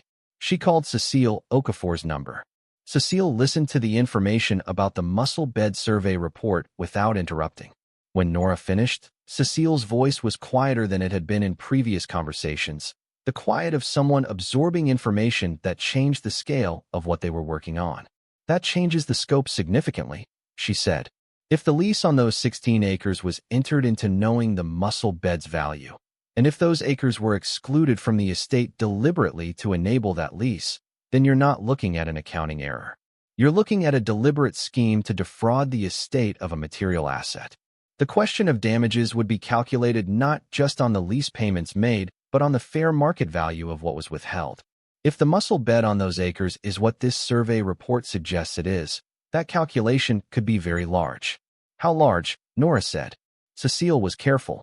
I won't speculate. But intact natural muscle habitat with documented historical pearl production in eastern Tennessee is the kind of resource that appraises in a way that gets people's attention. She said she needed a few more days to review everything and prepare a formal assessment. She recommended that Nora and June remain accessible but not draw any further attention to their activities in the county until they had spoken again. After the call, Nora sat on the bed in the motel room with the jar of pearls in her hands. The afternoon light was coming through the thin curtains at an angle that crossed the jar directly, and the contents caught it and moved with it, cream and ivory and pink, and those 9 deeper copper-colored specimens at the bottom, each one distinct, each one the product of a specific muscle in a specific creek at a specific moment, gathered by the careful hands of people who understood that some things needed to be preserved and kept and passed on rather than spent. Otis had begun the keeping in 1918. Pearl had continued it for 40 years after him. Between the two of them, they had left something that Garrett had been circling for a decade, had reached toward through legal mechanisms and leases and the careful omission of certain acreage from a dead woman's estate. He had been so close to it. And the thing had been sitting in a jar behind a sycamore root in a creek called Singing Branch, waiting for the right person to come looking, exactly as Pearl had arranged it. Nora set the jar on the table. June was watching her from across the room with Pearl's expression, the long, steady attention that did not press for anything, that simply waited for whatever needed to be understood to finish being understood. Pearl was right about you, Nora said. June looked at her. She said you were the one who looked. She meant me when she wrote the letter, but she was right about you too. June was quiet for a moment. Then she said, she didn't know me. She died before I was born. I know. So how did she know? Nora thought about the summers in the hollow, about the quilts and the kitchen and the long afternoons beside the quilt frame and everything Pearl had passed along in the slow, patient way of someone who understood that inheritance was not only property, that the most durable things people left each other were ways of seeing and being in the world, attention and persistence, and the willingness to stay with something until it yielded its meaning. Because she knew the family, Nora said finally. She knew what ran through it. She knew it would find a way forward. June looked at this answer for a moment, then accepted it in the way she accepted things that were true but complex, quietly, with her whole face. Outside, the October afternoon was going gold over the ridges. The hollow would be in shadow now, Singing Branch still moving through it in the dark between the trees, still making its sound, the creek unaware and indifferent to what had been found at its edge that morning, continuing exactly as it had continued for however many years before any of them were alive to hear it. 11 years. Pearl had been right about the time. The map had meant nothing at 20. At 31 it meant everything. And in the morning there would be Cecile Okafor's formal assessment, and the drive to Knoxville and Philip Strand's examination of the pearls, and the conversation with Garrett that could not be avoided much longer, and the legal process that Cecile had described as not simple but possible, and all the distance between where Nora was right now and where Pearl had always meant for her to be. She did not know yet how long the distance was. She knew that she had 30 days before the Lexington apartment was no longer hers, which meant she had 30 days to find a different kind of anchor. She knew that what was in the jar and in the folder and in Pearl's letter represented something real and significant, though the full extent of it would require time and expertise to establish. She knew that Hazel Doss was 84 and willing to speak, and that Becca Calder was willing to help, and that Cecile Okafor had listened to everything she described and had not told her she was imagining things. She knew that her daughter had spent 2 years thinking about a map she had seen once for 10 minutes, and had found the fork in the creek by reasoning about watershed topography, and had discovered the connection between a mineral lease and a mussel bed by reading a Tennessee Geological Survey report on a motel's spotty Wi-Fi. She knew that Pearl had folded the map twice, corners precisely aligned, and placed it where it would be found by the right person at the right time. The right time had been a long time coming.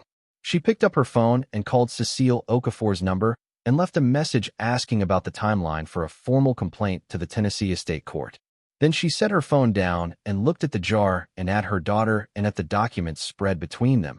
And for the first time in 11 years, she felt the specific quality of the ground beneath her, not borrowed ground, not provisional ground, but the kind that had been there all along, waiting for her weight. Philip Strand's office was not what Nora had expected, though she would not have been able to say exactly what she had expected. A clinical space, perhaps, something sterile and instrumental. What she found was a narrow room on the second floor of a building in downtown Knoxville that smelled of old wood, and the particular mineral note she associated now with the creek, a smell she recognized as coming from the shallow trays of water on the work table where a dozen or so specimens were soaking in different solutions. Books occupied every wall that did not have a window. The windows looked out over a side street where a maple was losing its last leaves in the October wind. Strand himself was in his mid-60s, compact, with the specific quality of attention that belonged to people who spent their professional lives looking at small things under magnification. He looked at the jar for a long time before he opened it. He turned it in the light from the window the way Nora had done in the motel room, studying the contents through the glass. And he was quiet in the manner of someone who had learned to reserve comment until they were certain. When he finally unsealed the lid, the smell that rose from it was faint and cool, the same Mineral Creek smell from the oilcloth wrapping, and Strand's expression shifted in a way that was small but legible. He poured the contents carefully into a wide, shallow tray, working slowly, letting the pearls settle without stacking. He arranged them with a small wooden spatula, spreading them across the tray surface until each specimen was visible individually. There were 412 of them. He counted while he arranged, murmuring the numbers under his breath, and when he finished he was quiet again for a moment before he reached for his loupe. He worked through the tray systematically. He was not in a hurry. He examined each pearl long enough to arrive at a considered assessment before moving to the next, and he moved through the smaller specimens with reasonable efficiency, pausing longer on the near rounds, pausing longest on the darker ones he found distributed through the middle sections of the tray. When he reached the 9 copper-toned specimens from the bottom of the jar, he stopped moving through the tray entirely. He set down the spatula and examined each of the 9 individually and at length. June, sitting in the chair by the door, watched him without moving. When he finished, he set the loupe down and looked at Nora. "Do you know what species produced the darker ones?" Nora said what she knew, which was what she had read in the 2 nights since the creek and what Strand himself had told her briefly on the phone. The species that had produced deeply pigmented pearls in Tennessee tributaries had been functionally extinct from most river systems since the mid-20th century. Strand nodded slowly. Margaritifera hembeli. It's not actually extinct. Critically imperiled, which is different. There are isolated populations remaining in very specific habitats in several Appalachian tributaries. It produces the pigmented pearl you're looking at, and it does so rarely. Most specimens from this species are cream or bronze. The deep copper tone with this level of luster indicates exceptional nacre deposition over a long period. These 9, he looked at them again, are extraordinary specimens. The 2 largest are among the finest natural American freshwater pearls I have examined in 30 years of practice. He was quiet again. "What is their value?" Nora said. He picked up the larger of the 2 finest specimens with small padded tongs and held it toward the window. The color of it in the October light was extraordinary, not copper exactly, but something between copper and old gold, and the specific deep warm tone of certain kinds of wood, and the surface held a luster that looked lit from within rather than reflecting.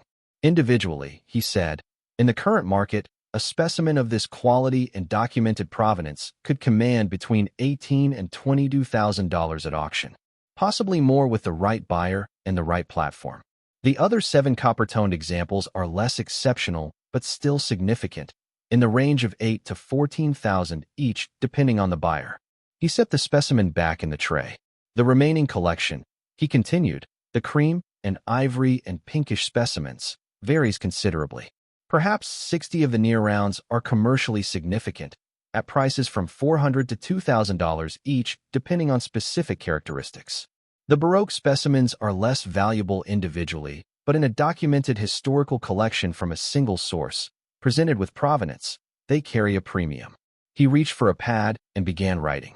If I were to prepare a formal appraisal for legal purposes, he said, I would value this collection in total at somewhere between $380,000 and $430,000. The range depends on market conditions and the platform through which they are ultimately sold. He looked up. These are not small numbers, Miss Whitfield. Nora had known the numbers would be real. She had read enough in the days since the creek to understand that natural Tennessee pearls of documented provenance occupied a specific and valuable place in the market.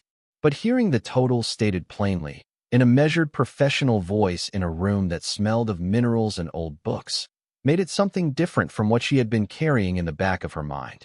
June was looking at her from the chair by the door. Her expression was the one she had when something she had reasoned out correctly arrived as a confirmed fact. Not triumphant, more like the satisfaction of a measurement taken accurately. Strand agreed to prepare a formal appraisal document for legal purposes. He asked Nora to leave the collection with him for 48 hours.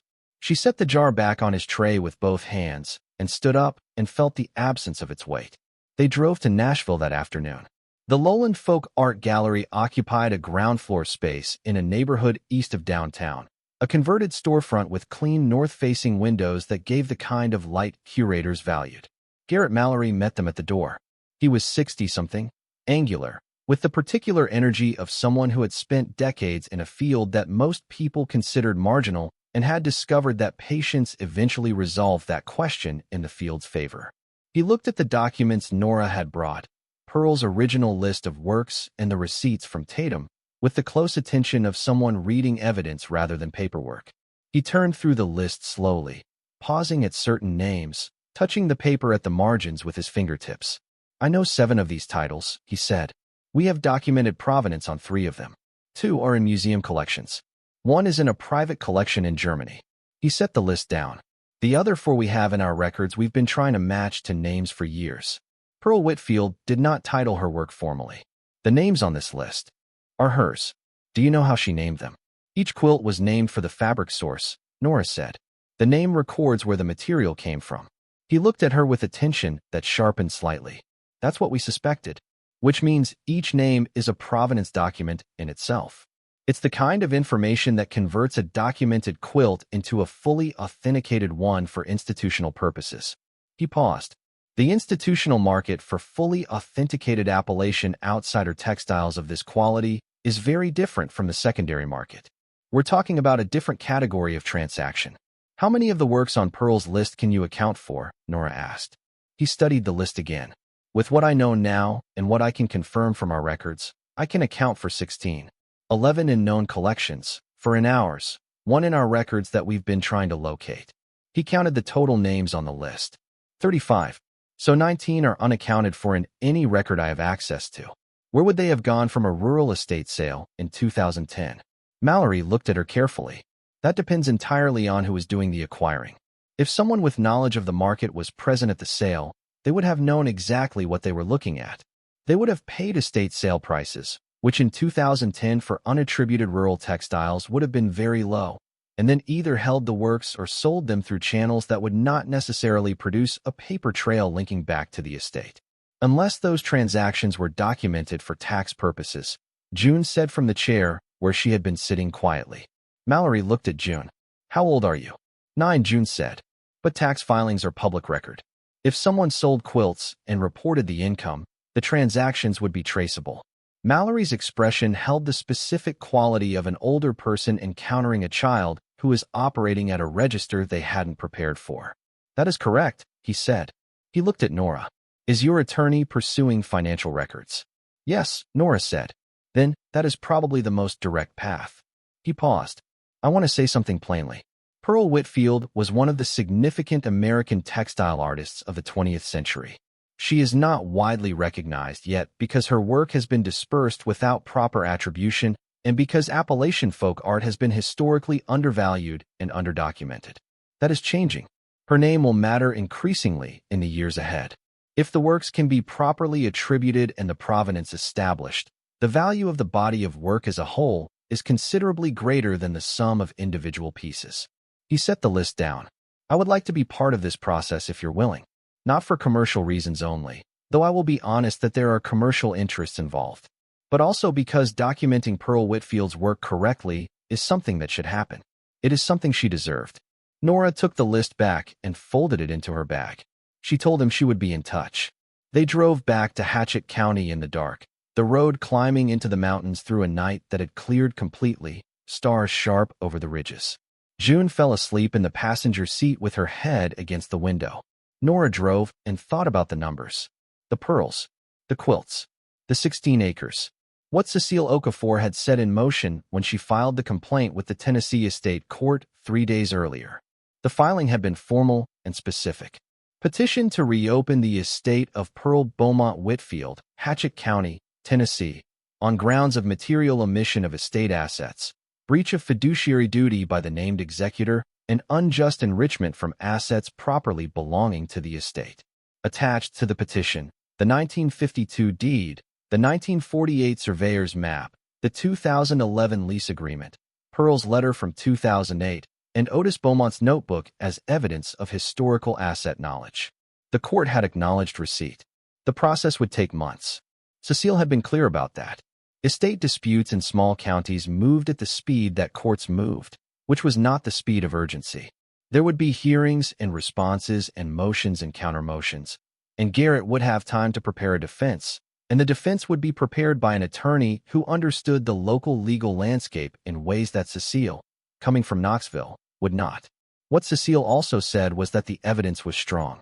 Original documents were difficult to argue against. Pearl's own letter, written 3 years before her death, naming her suspicions directly, was not the kind of document that created reasonable doubt. Hazel Doss's affidavit, which she had given 2 days after Nora's visit, describing the property boundaries from her own childhood memory and her conversations with Otis Beaumont, corroborated the deed at a human level that legal documents alone could not provide. Garrett had retained an attorney from Harlan named Frank Bellew, who had filed an initial response denying all allegations and characterizing the petition as a misunderstanding of the estate documents and a deliberate misreading of the property boundary, which he described as having been established by long-standing practice and mutual agreement among the parties involved. Mutual agreement, Cecile had noted with a specific flatness, was a legal position that required evidence of an actual agreement, signed or witnessed, which Garrett had not produced because no such agreement existed. Nora pulled into the motel parking lot and sat in the car for a while after she turned off the engine. June slept. The motel sign cast a thin orange light across the hood. The October cold was coming through the car's seams. She thought about the 30 days she had started with when the eviction notice came. She was now 12 days in, 18 days left. Cecile had told her the court process would not resolve within that time. The legal question of what the estate owed her would not be answered in 18 days. It would be answered in months or longer, and in the meantime, she needed somewhere to live, and she needed income, and she needed not to spend the money she didn't have on motel rooms indefinitely. Becca Calder had asked, 2 days earlier, whether Nora and June had somewhere to stay. She had said it the way she said most things, practically, without loading the offer with sentiment. "There's a small outbuilding behind the barn," she'd said. "My husband built it as a workshop, but it's got heat and a bathroom, and nobody uses it. You're welcome to it while things are being sorted." She had meant it. Nora could tell the difference between courtesy and genuine offer in the way that people who had needed genuine offers at various points in their lives could distinguish them from the other kind. She had said she would think about it. She thought about it now in the car, while June slept, and came to the conclusion she had already been moving toward for 2 days. She woke June gently, and they went inside, and she told her daughter that they would move out of the motel the next morning. Becca's outbuilding was a single long room with a potbelly stove at one end, a bathroom tucked into the near corner, 2 small windows that looked out toward the tree line, and the smell of sawdust and mineral spirits that Becca's husband Dan had left behind from whatever projects he'd worked on in there. It was not large. It had no kitchen. They ate breakfast at Becca's table each morning, which Becca had offered and which Nora accepted the same way she had accepted the building itself, with the directness of someone who had arrived at a place where pride cost more than she could pay and honesty cost less than she had feared. Dan Calder was a quiet man who worked in timber management for the county and who accepted Nora and June's presence in his outbuilding with a matter-of-fact openness that was characteristic of the way he accepted most things. He taught June to identify tree species by bark texture on the first morning, standing in the cold at the edge of the property line and running his hand along the different furrows of an oak and a chestnut and a shagbark hickory, while June studied each surface and stored the information in the particular way she stored things, permanently. Nora worked from the outbuilding with her laptop, communicating daily with Cecile and with Garrett Mallory at the gallery and with Philip Strand, who sent his formal appraisal document by email 10 days after his examination of the pearls. The document was 12 pages, precise and thorough, and the total figure at the bottom of the final page was $411,000. She read that number twice, and then sat with it for a while before she forwarded it to Cecile. The hearing was scheduled for the third week of November, which was 5 weeks from when Cecile had filed. She had moved quickly, citing the specific circumstances, the lease payments actively ongoing, the beneficiary's displacement, the perishable nature of certain evidence, and the court had accommodated the timeline with a first hearing date that was sooner than the normal queue would have produced. Garrett arrived at the courthouse with Frank Bellew and 2 other men Nora did not recognize, both of whom wore the specific ease of people accustomed to being in rooms where decisions were made. Nora arrived with Cecile, who was 42 and wore a dark coat and carried documents in a leather case, and walked into the courtroom with the focused quiet of someone who had done this many times and knew exactly what they were doing. The judge was a woman named Patricia Flood who was 61, white-haired, and had the manner of someone who had been told many stories in this room and could usually determine within the first few minutes which kind they were dealing with. She read the petition summary without comment and looked at both tables and told them they had 20 minutes each for preliminary statements. Bellew went first. His argument was structured around 3 points. First, that the property boundary had been established by long-standing and documented practice over many years, and that the deed description Nora was relying on was archaic and superseded by the practical history of the property. Second, that Garrett's actions as executor had been performed in good faith within the scope of his authority, and that the lease agreement, while perhaps not perfectly documented, did not constitute fraud in the absence of intent.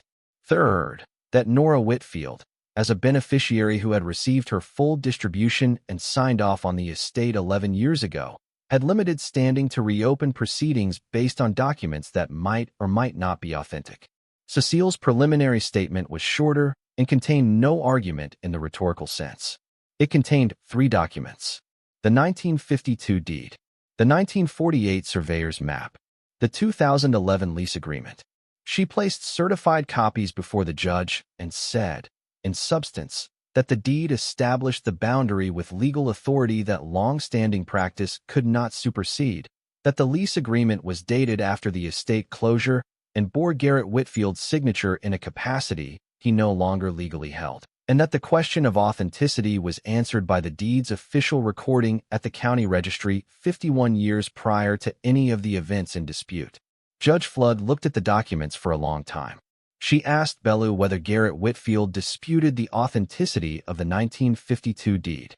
Bellew said no, but that the interpretation of the boundary description was subject to legitimate disagreement.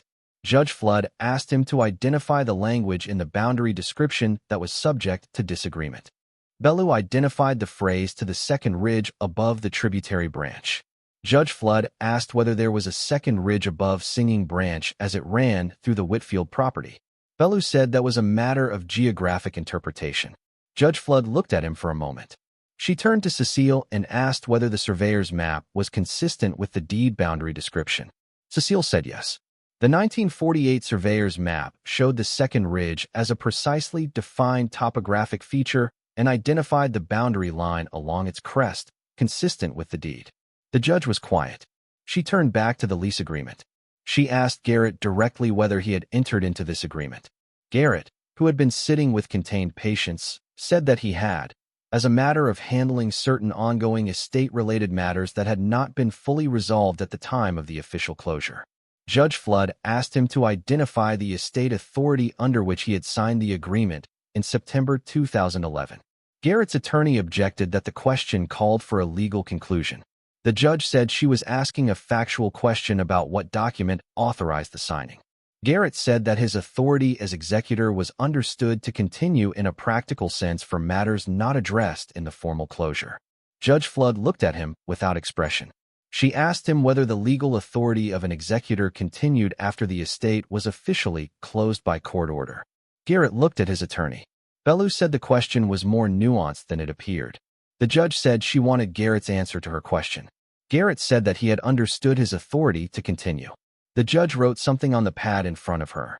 She looked at the sum of payments made under the lease, which Cecile had calculated and placed in the document set. $144,000 over 10 years, paid to Garrett Whitfield from Appalachian Resources LLC for mineral exploration rights on 16 acres that the deed showed as part of the Whitfield estate. She called a 30-minute recess. In the hallway, Cecile stood beside Nora and said nothing for a moment. Then she said, quietly, that she thought the preliminary hearing had gone well. She did not say more than that. She did not need to. Garrett came out of the courtroom behind his attorney and did not look at Nora. He walked to the far end of the hallway and stood with his back to the room and spoke to Bellew in a voice too low to hear. June was with Becca Calder in the courthouse parking lot. Nora had decided, and June had accepted, that the hearing was not a place for a 9-year-old, not because Nora wanted to shield her, but because the process was slow and formal, and there would be longer days in this building before it was over. June had taken this practically, as she took most things, and had brought her road atlas to the parking lot, and was presumably updating her notes.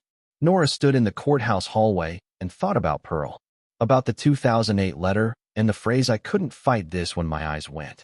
Pearl, who had known about the boundary and known about the lease potential and known what Garrett was capable of, and had been unable to fight it alone in the last years of her life, dependent on the same person she suspected for the practical tasks that had become beyond her. The specific helplessness of that. The specific kind of courage it took to do what she had done instead of fighting directly, to build the alternative path, to leave the map and the letter and the box behind the turtle rock in the creek that sang. She had trusted the creek. She had trusted the land to keep what she hid in it. She had trusted Nora. Nora had taken 11 years. Pearl had not seemed, in the letter, to be reproaching her for that. She had said the map will mean nothing now, which was not a reproach but a reading of reality. 20 was too young for this. Pearl had known what it required, which was not just intelligence or persistence, but the specific combination of loss and return that comes from having built something and lost it and needing to understand what remains. The recess ended. They went back in. The hearing continued through the afternoon. Hazel Doss's affidavit was submitted as evidence. Philip Strand's appraisal document was submitted. Garrett Mallory's written assessment of Pearl's quilts was submitted. Bank records that Cecile had subpoenaed, showing the lease payments deposited to Garrett's personal account, were submitted. Bellew filed an objection to the Pearl appraisal as irrelevant to the estate boundary question. Cecile noted that the Pearls were estate assets, documented in Pearl's own letter and in Otis Beaumont's historical record, removed from the estate property without disclosure. The objection was overruled. Bellew filed a motion to exclude Pearl's 2008 letter on grounds of lack of authentication. Cecile produced Hazel Doss's affidavit, which confirmed Pearl's handwriting and contained 3 passages where Hazel quoted conversations she had with Pearl that were consistent with the letter's contents. The motion was denied. Judge Flood announced that she would issue a preliminary ruling within 10 days and set a full evidentiary hearing for the second week of December. She ordered that no further lease payments from Appalachian Resources LLC be disbursed pending resolution of the estate question. She noted that the executed lease agreement appeared on its face to have been entered into without proper authority, and that the question of whether this constituted an actionable fraud on the estate would be addressed at the full hearing. Outside in the cold afternoon, Bellew spoke to reporters from the Harlan paper who had been covering the case with the interested attention that small-town papers gave to local estate disputes, which in normal circumstances was minimal, but which in this case had grown because of what the case involved. He described the proceeding as preliminary, the evidence as disputed, and Garrett's conduct as that of a family member trying in good faith to manage a complicated estate. Nora did not speak to the reporters. Cecile had advised against it. She walked to the parking lot and found June in the back seat of Cecile's car with the road atlas open on her lap and a look on her face that asked everything without asking anything. It went the way it needed to go, Nora said. June closed the atlas. Good, she said. The preliminary ruling came 8 days later, in a document that Cecile emailed to Nora's phone at 7 in the morning. The judge's language was measured and judicial and careful, but its meaning was clear. The boundary established in the 1952 deed was controlling. The 16 acres above the tree line were part of the original Whitfield estate. The lease agreement, entered into after the estate's official closure by a person who no longer held executor authority, was presumptively invalid. The lease payments received by Garrett Whitfield represented funds properly belonging to the estate and its beneficiaries, subject to final determination at the full hearing. Appalachian Resources LLC, notified of the ruling, had suspended all activity on the 16 acres pending legal resolution. The full hearing in December lasted 3 days. Garrett testified. His testimony began with the practiced confidence of someone who had spent years managing a particular version of events and believed it was robust. Under Cecile's cross-examination, it became something else. She moved through it methodically, not dramatically, asking specific questions in a specific order that built toward specific contradictions between what Garrett said and what the documents showed. She asked him to explain why the 1952 deed showed 47 acres and the estate sale documents showed 31. He said that a portion of the land had been sold before Pearl's death in a private transaction in the late 1990s, and that the estate documents reflected the land as it stood at the time of her passing. Cecile asked him to produce documentation of that sale. He said the documentation had been lost over the years. Cecile asked whether lost documentation of a property transaction would appear in county records. He said it should, but that county records from that period were incomplete.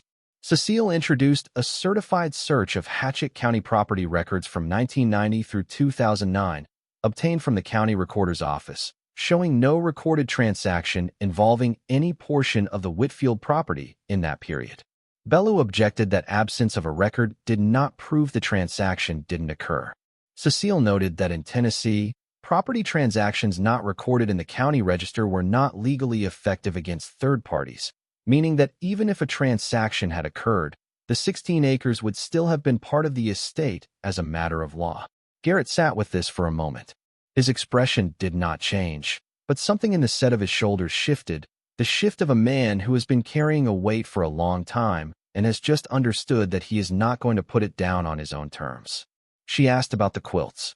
She had worked through Garrett Mallory's contacts and traced the provenance of 19 additional Pearl Whitfield quilts through gallery records, auction house records, and the tax filings that June had identified as a possible avenue 3 weeks earlier. 19 quilts had passed through the estate sale in March 2010, appraised collectively at $840 by Valley Estate Services. The appraiser from Valley Estate Services, contacted by Cecile's office, confirmed that the appraisal had been performed by a junior staff member with no textile specialization, whose assessment had been based on general condition and apparent age rather than artistic attribution. The quilts had been purchased at the estate sale by a single buyer who had paid $1,100 for all 19. The buyer's name was in the sale records. Howard Garrett. No relation to Garrett Whitfield on paper. The same address as Valley Estate Services in Harlan. Cecile asked Garrett Whitfield whether he knew Howard Garrett. He said Howard was a cousin. She asked whether he had disclosed the relationship between Howard Garrett and Valley Estate Services when he retained that company to appraise Pearl's estate.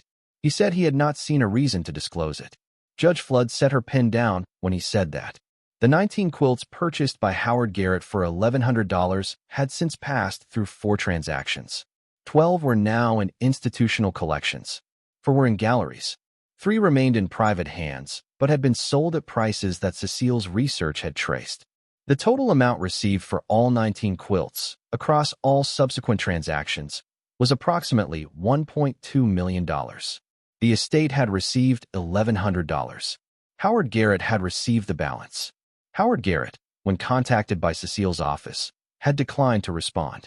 His attorney sent a letter requesting that all further contact go through legal counsel. In the courtroom on the third day of the hearing, when Cecile had finished laying out the quilt transactions in detail, the room was quiet in the way of rooms where people are processing something that has exceeded the range of their working assumptions.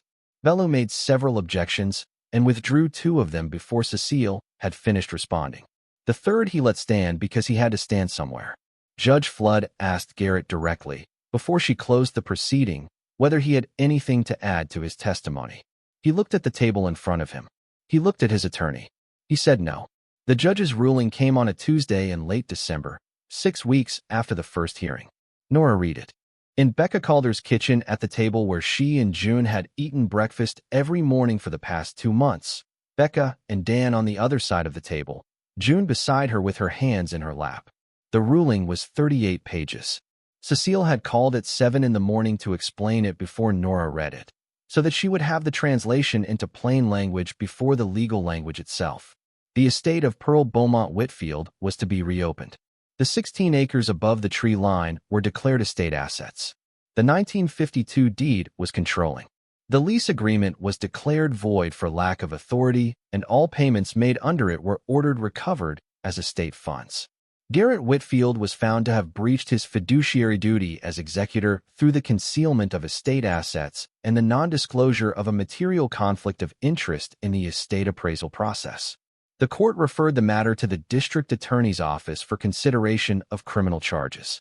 Howard Garrett was named as a necessary party to related proceedings regarding the quilt transactions. As the sole surviving direct line beneficiary of Pearl Beaumont Whitfield, Nora Whitfield was entitled to the full value of the recovered estate assets. Cecile had spent 20 minutes on the phone that morning walking Nora through the financial summary. The Pearl collection, appraised at $411,000. The 16 acres, independently appraised at their current market value including the mussel habitat premium, at $730,000. The lease payments recovered from Garrett, with interest, at $168,000.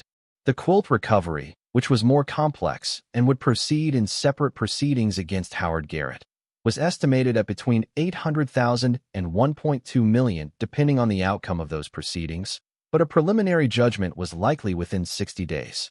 The total, combining all sources and using conservative estimates for the quilt proceedings, was in the range of $2.1 to $2.6 million.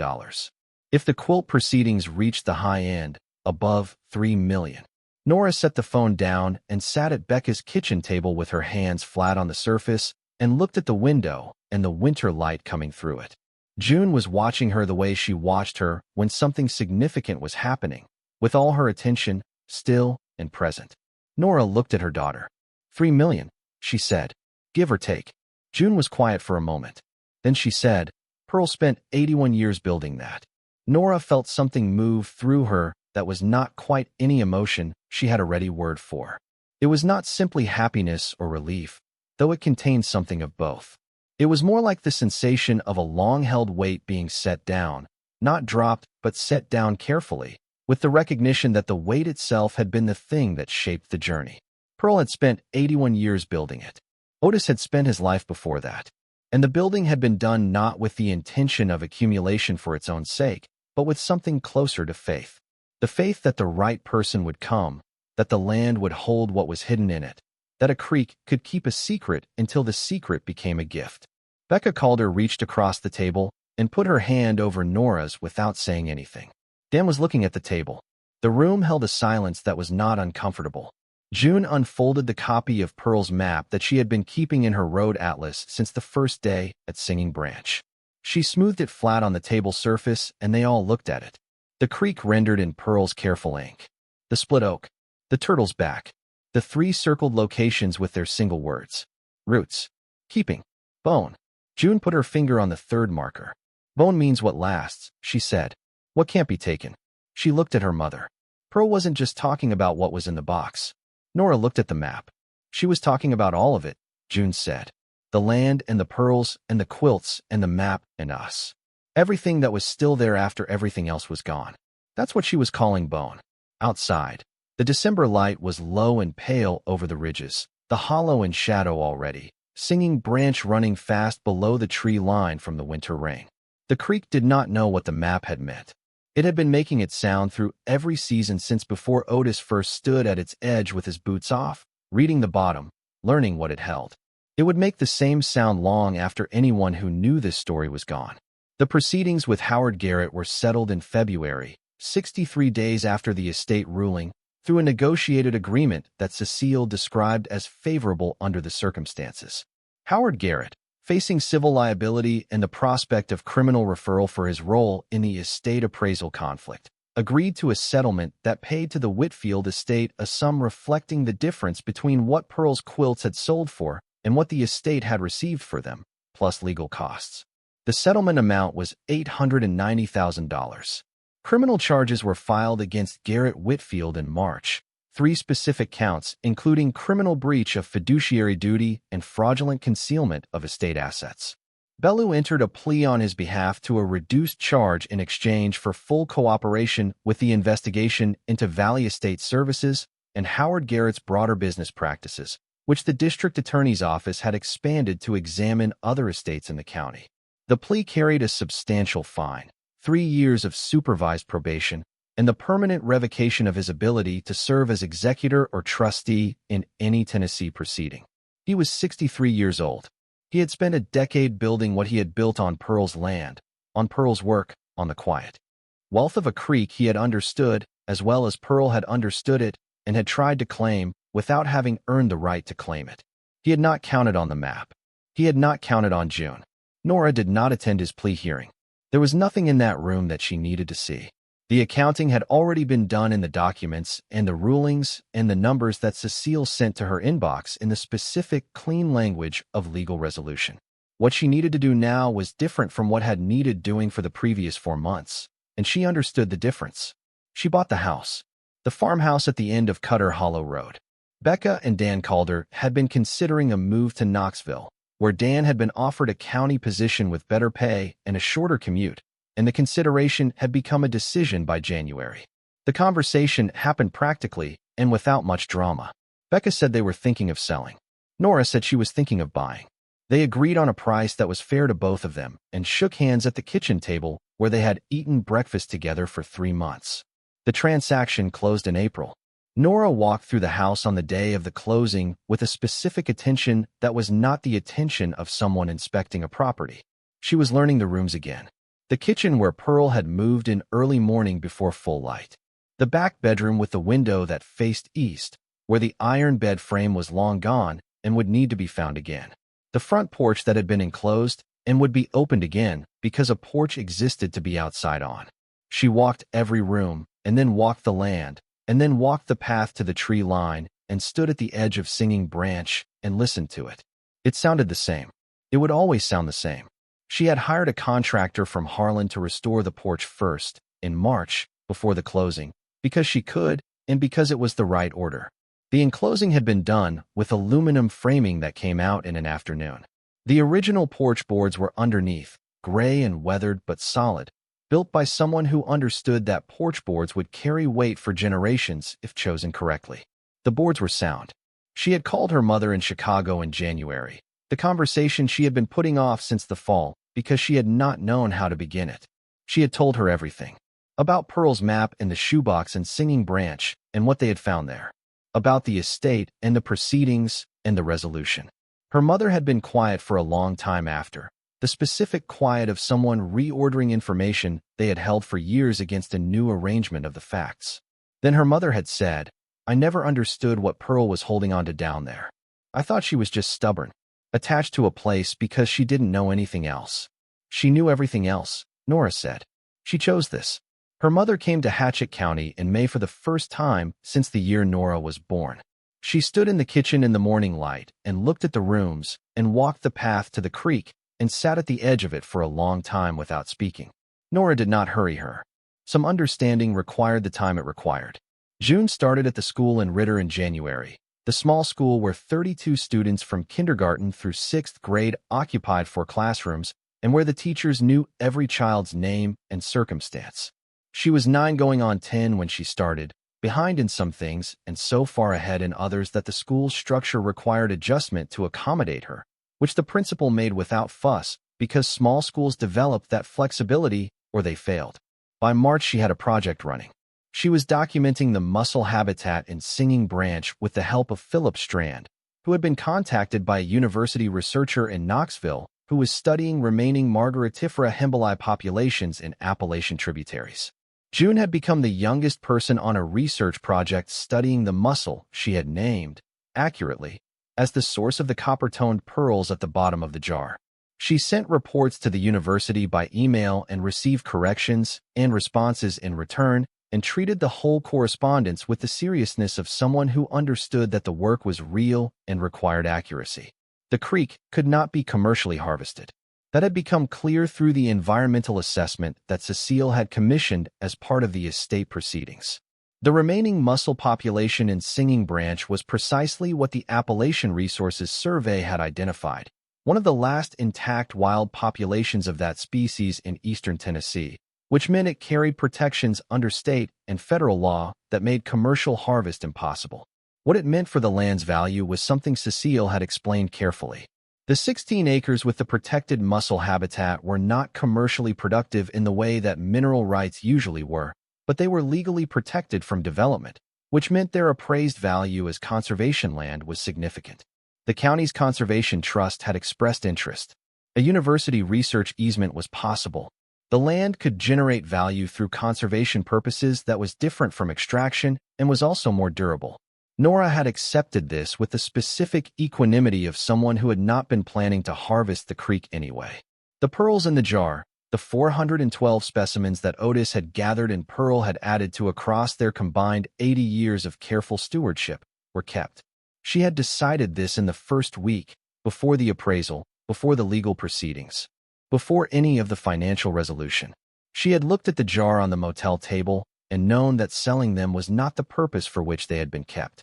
The jar would stay in the house at the end of Cutter Hollow Road, where Otis had gathered them, and Pearl had kept them, and June had found them. If there was ever a need that exceeded what else was available, the option would remain. But the keeping itself was the meaning. Pearl had understood this, and Nora understood it now. She kept 3 of Pearl's quilts. The 3 that Pearl had given directly, not through the estate, which had been in the shoebox, and then in the various apartments of Nora's adult life, stored carefully, moved from city to city, never sold despite the years when selling them would have solved something. She had not known their value, and she had not sold them. She had carried them the way she carried the map, because they were pearls and Pearl was the foundation. The 3 quilts she hung in the farmhouse, one in the kitchen where it could be seen from every angle of the room, one in the back bedroom that she and June shared in the first season before more rooms were ready, one in the front hallway where it was the first thing seen when the door opened. Pearl's work looking out at the hollow from the house where Pearl had lived her whole adult life. The gallery found 6 more quilts in collections whose owners, when contacted, agreed to long-term loan arrangements with Lowland Folk Art for a traveling exhibition that Garrett Mallory was organizing. The exhibition was titled Pearl Whitfield, Hatchett County, Works on Cloth, 1955 to 2000, and it opened in Nashville the following autumn and moved to 2 other institutions in the year after that. The exhibition catalog included Pearl's original list of works, the receipts from Tatum, and an essay by a textile scholar at the University of Tennessee who described Pearl's body of work as one of the significant undocumented contributions to American folk art of the 20th century. June read the essay twice and said it was accurate but incomplete, which was a fair assessment. Pearl's name, which had lived for decades in the particular obscurity of an extraordinary woman who was neither institutionally supported nor self-promoting, began to occupy space in a broader conversation. This was slow, the way such things were slow, and imperfect, the way recognition was always imperfect and partial, arriving later than it should and carrying less than it owed. But it was real. People who would never come to Hatchett County would see Pearl's work and understand something about what it took to make a life of precision and intention in a narrow hollow at the end of a gravel road. Would understand that making had never required permission.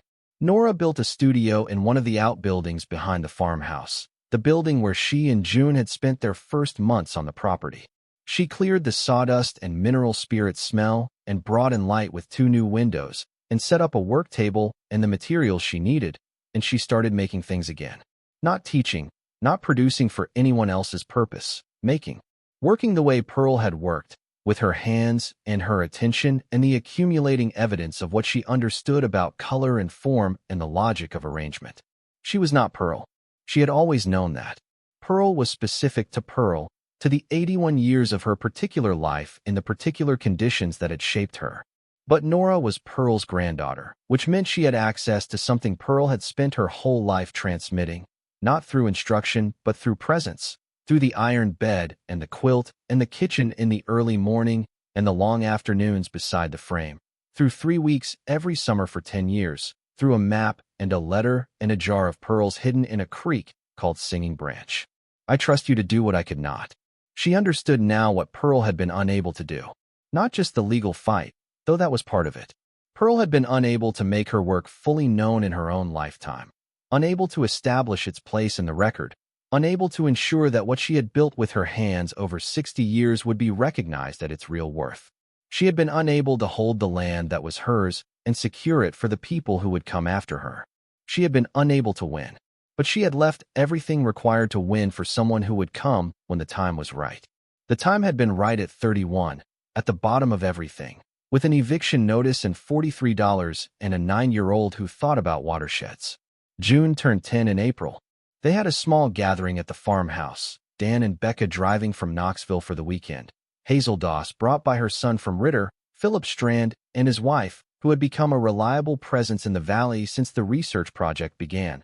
2 girls from the school in Ritter, who had become June's friends in the way that children develop friendships, specific and sudden and immediately durable. Garrett Mallory sent a card from Nashville with a photograph of Pearl's work hanging in the gallery. After the guests left, and June was in bed, and the house was quiet, Nora sat on the restored front porch in the dark and listened to the hollow settle into night. The ridges against the sky, the first warm air of the year moving up the hollow from the lower valley. She thought about the map, about sitting on the floor of the apartment with the shoebox and the paper unfolded, the day the eviction notice came, with 23 days left and nowhere to go and nothing that looked like a path forward. She had been looking at the map for 11 years and not seeing it, and on that floor in that apartment, she had looked at it one more time, and June had come home from school and sat beside her and said simply, "We could go look. The map will mean nothing now. Someday it will mean everything." It had taken the right conditions. The loss of the job and the apartment and the car, the medical bills and the used-up credit card and the $43. It had taken the bottom, which was not an accident but a threshold. Pearl had known, or intuited, that the map required someone who had lost enough to understand what the map was worth. Someone for whom a handwritten set of directions to a creek in Tennessee was not a curiosity or a puzzle, but a door. The bottom was where doors appeared. She had walked through this one with her daughter and found on the other side not just the jar and the deed and the legal recovery and the money, which was real and transformative and had changed the specific material terms of their lives in ways that would continue compounding for years. She had found Pearl. Not Pearl as memory, as a woman who had died 11 years ago, as the summers and the iron bed and the quilt, but Pearl as she had been in the present tense of her living and making, precise and intentional and undeceived, working in the knowledge that the right things kept intended to would find the right person when the time came. She had found the 40 years of Otis's notebooks. She had found the 1952 deed and the surveyor's map and the list of quilts, each one named for its fabric source.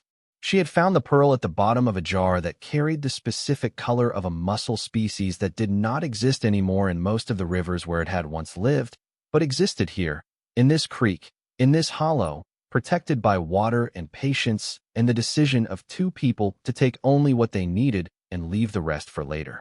She had found the family she was from, the knowledge of where she came from, which was not Memphis or Chicago or any of the cities where she had lived her adult life, but here, this hollow, this creek, the foundation that Pearl had always known was solid even when it looked like nothing from the outside.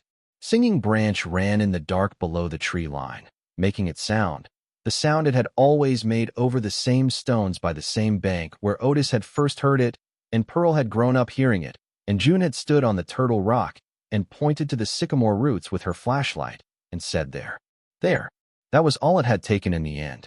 Someone who looked and kept looking until looking became understanding, and understanding became action, and action became the thing that Pearl had been building toward her whole life. In quilts, and in keeping, and in the careful ink lines of a map drawn on heavy paper meant to last. Nora sat on the porch until the cold came properly off the ridges and drove her inside. She checked on June, asleep in the back bedroom, and stood at the door for a moment in the dark. Her daughter breathing in the room where Pearl had breathed for 50 years, the room where Pearl had died on a November morning when she didn't wake up, the room that still carried something of her in the boards and the plaster and the particular quality of the air that moved through it. June had Pearl's hands. Nora had noticed it only recently, since they had been in the house, since June had started helping with the studio and the garden. The same proportions, the same deliberate way of picking things up, assessing weight and material before committing to a grip. Pearl's hands, doing what Pearl's hands had done, in the house where Pearl's hands had done everything they did. Some things ran in a family the way rivers ran in a landscape, following the lay of the land, following the path of least resistance and greatest depth, reappearing in each generation in the place where the conditions were right. She went to bed in the back bedroom and pulled the quilt over her and lay in the dark in the house that was hers, on the land that was hers, above the creek that had always been hers whether she knew it or not. In the morning, she would work in the studio.